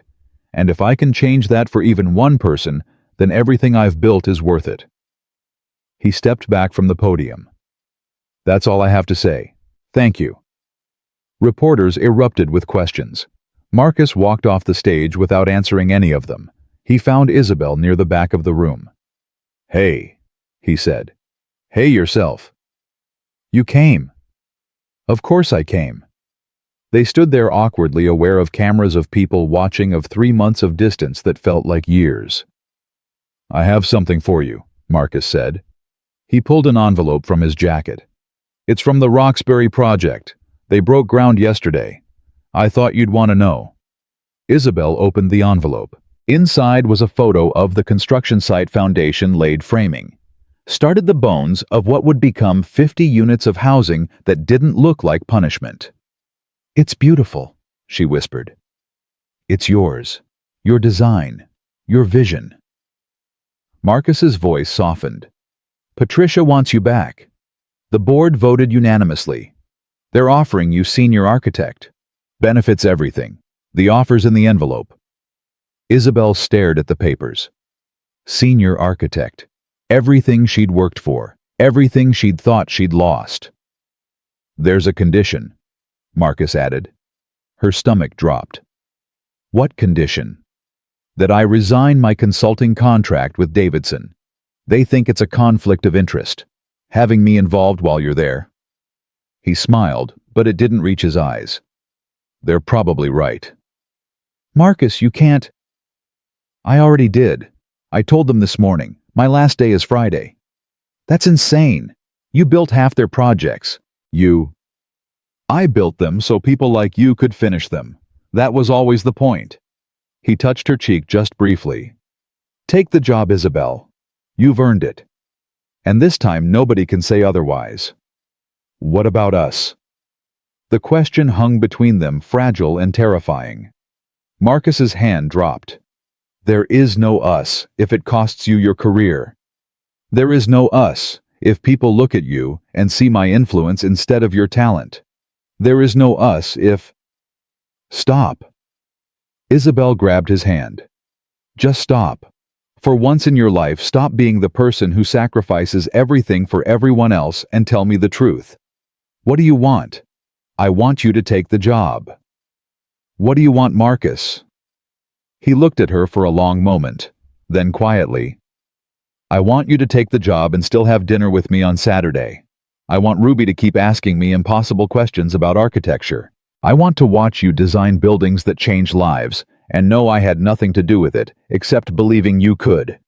I want... His voice broke. I want to stop being the person you're grateful to and start being the person you choose. But I don't know if that's possible. Why not? Because every time you look at me, you're going to wonder if you earned something or if I gave it to you. Every success will be shadowed by doubt. Every accomplishment will come with an asterisk. And I can't. He stopped. I can't watch you doubt yourself because of me. I won't. Isabelle felt tears sting her eyes. Then give me a reason not to. What? Give me a reason to believe that what I feel for you is real and not just gratitude. Give me a reason to trust that I earned my life instead of being handed it. Give me... Her voice cracked. Give me something that's just mine. That has nothing to do with doors you opened or calls you made. Something I chose without your influence. Marcus was quiet for a long time. Then he reached into his pocket and pulled out something small wrapped in tissue paper. Open it. Isabelle unwrapped it carefully. Inside was a napkin worn and folded with 87 cents inside. The same napkin from that first night at Second Chance's Café. I kept it, Marcus said. As a reminder, not of what I did, but of what you promised. That someday when you could, you'd do for someone else what I did for you. That's the only thing I ever wanted from you, Isabelle. Not gratitude, not obligation. Just pass it forward. When you're ready. That's all. Isabelle stared at the coins at the napkin, at the physical proof that this had all started with her asking for help and being brave enough to accept it. I'm taking the job, she said finally. Good. And I'm having dinner with you on Saturday. Marcus's breath caught. Isabelle? And I'm going to keep wondering if I earned everything or if you gave it to me. And sometimes I'm going to doubt myself. And sometimes I'm going to be angry at you for making it complicated. But you know what I'm going to do it anyway. Because Ruby was right. You make me less sad. And that's worth the doubt. That's worth the complication. That's worth everything. You're sure? No. But I'm doing it anyway. Because being brave means being terrified and doing it anyway. Someone very wise told me that once. Marcus smiled real this time. He sounds smart. He's an idiot who sacrifices too much for other people. But he's my idiot, if he'll have me. Always, Marcus said. I've always been yours. Then he kissed her right there in the lobby with cameras rolling and reporters watching, and Isabelle kissed him back because she was done hiding. Done doubting. Done pretending that accepting help made her weak instead of wise. When they finally pulled apart, Ruby's voice cut through the chaos. Mommy? Isabelle turned to see her daughter pushing through the crowd, Mrs. Kowalski trailing behind, looking apologetic. I'm so sorry, Mrs. Kowalski said. She saw you on the TV and insisted we come. I couldn't. It's okay. Isabelle knelt and caught Ruby as she crashed into her. What are you doing here, baby? I saw Mr. Marcus on TV. He was talking about you, about how you're really good at your job, about how you earned everything. Ruby looked up at Marcus, then back at her mother. He was telling the truth, right? You did earn it. Isabelle's throat closed. I did. With help. But yes, I earned it. Good. Ruby hugged her tighter.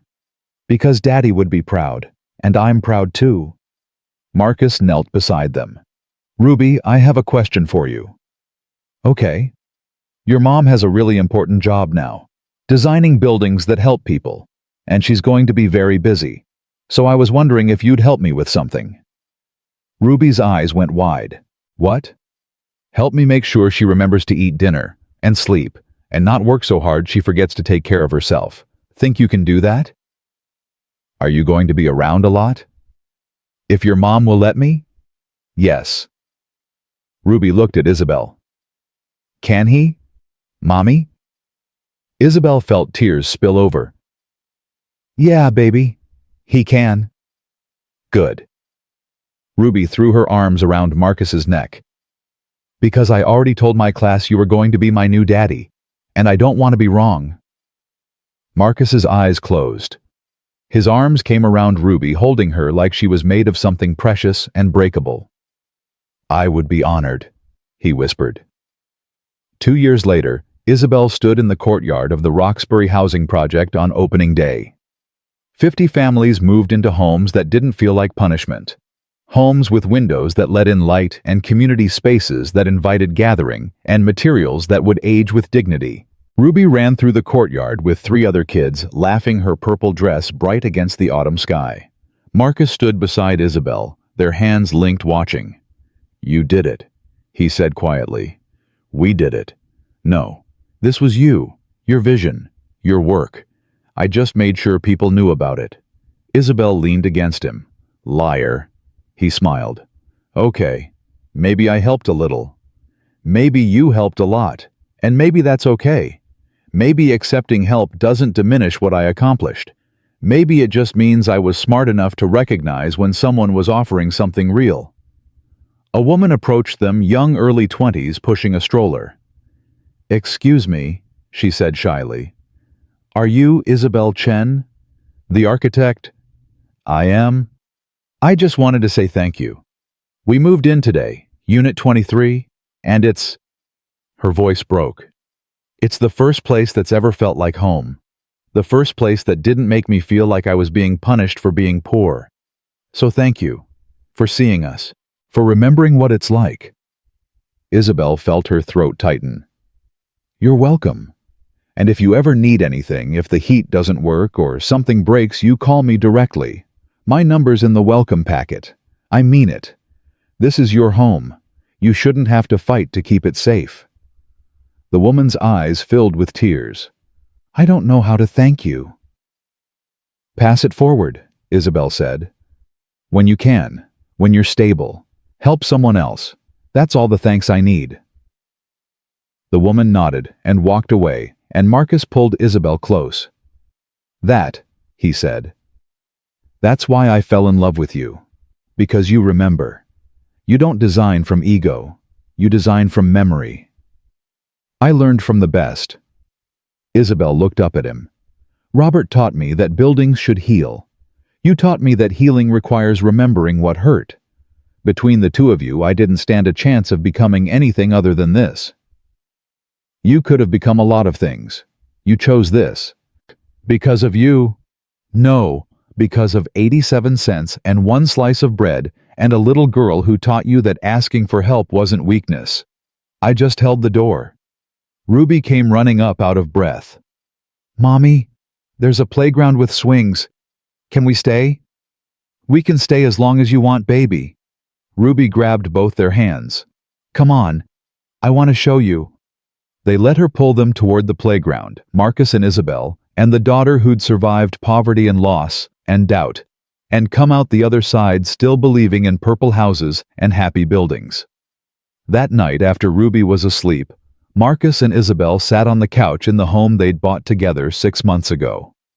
A real home, with a mortgage and creaky floors and a yard where Ruby could play. I've been thinking, Marcus said. Dangerous. He smiled. I want to start a scholarship program, the Diane Holloway and Robert Chen Memorial Fund, for non-traditional architecture students, people who don't have connections, people who need access. That's a beautiful idea. I want you to run it. Isabelle looked at him. Marcus, not because you owe me, not because I'm asking you to, but because you understand what it means to need access and what it takes to earn opportunity. Because you remember 87 cents. Because... He paused. Because you're the best person I know to decide who deserves a chance. What if I make mistakes? What if I choose wrong? Then you choose wrong, but at least you tried. That's more than most people do. Isabelle thought about the woman in the courtyard, about the gratitude in her eyes, about the way it felt to create something that changed lives instead of just filling space. "Okay," she said, "I'll do it." Yeah, on one condition." "What's that?" "We name the first scholarship after your mother. Not Robert. Diane. Because she started all of this.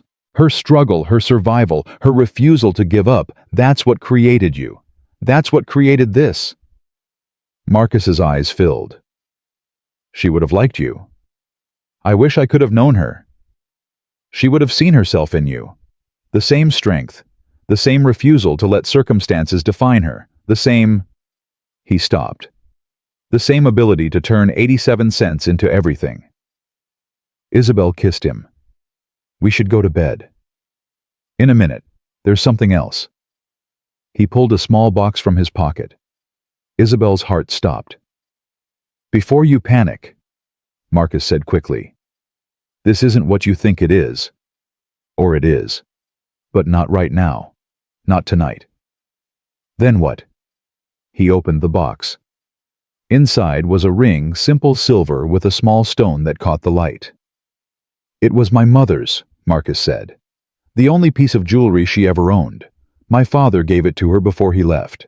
She wore it every day, even when things were bad. Even when we were living in the car. She said it reminded her that once someone had chosen her. That once she'd been worth choosing." Isabelle's vision blurred. "I'm not asking you to marry me tonight," Marcus said. "I'm asking if someday when you're ready, when you're sure, when you've stopped doubting that you earned every single thing you have, I'm asking if I can give you this. Not because you owe me, not because I helped you, but because you chose me. Despite everything, because of everything, just because." Isabelle took the box with shaking hands. "Someday. Someday. Someday soon. When Ruby picks the date because you know she will. When we've helped 10 more families find homes. When I've stopped waking up at 3 a.m. wondering if I deserve any of this." She met his eyes. "When I believe what you've been telling me all along, that I earned my life. That accepting help didn't diminish what I accomplished. That love and gratitude can exist together without one erasing the other. And if you never stop wondering, if you always have doubts, then I'll marry you anyway, because doubt is just proof that I care, that I'm paying attention, that I refuse to take any of this for granted." She closed the box and handed it back. "Keep it safe. And when I'm ready, I'll ask you for it." Marcus laughed. "You're going to propose to me? Someone has to. You're too busy opening doors for everyone else to open any for yourself. That's not..." He stopped. "Okay, that's fair." They sat in comfortable silence for a while, Isabelle's head on Marcus's shoulder, his arm around her waist. "Thank you," she said finally. "For what?" "For seeing me. That first night. When I was just a desperate woman counting change. You saw past that. You saw..." Her voice caught. "You saw who I could become, who I already was underneath everything." "No," Marcus said quietly. "You were always that person. I just made sure other people didn't miss it." "That's the same thing." "It's not. You think I gave you something. But really, you gave me something. You reminded me why I started doing this in the first place.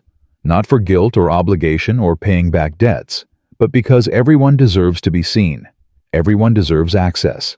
Everyone deserves..." "One slice of bread," Isabelle finished. "One slice of bread," Marcus agreed.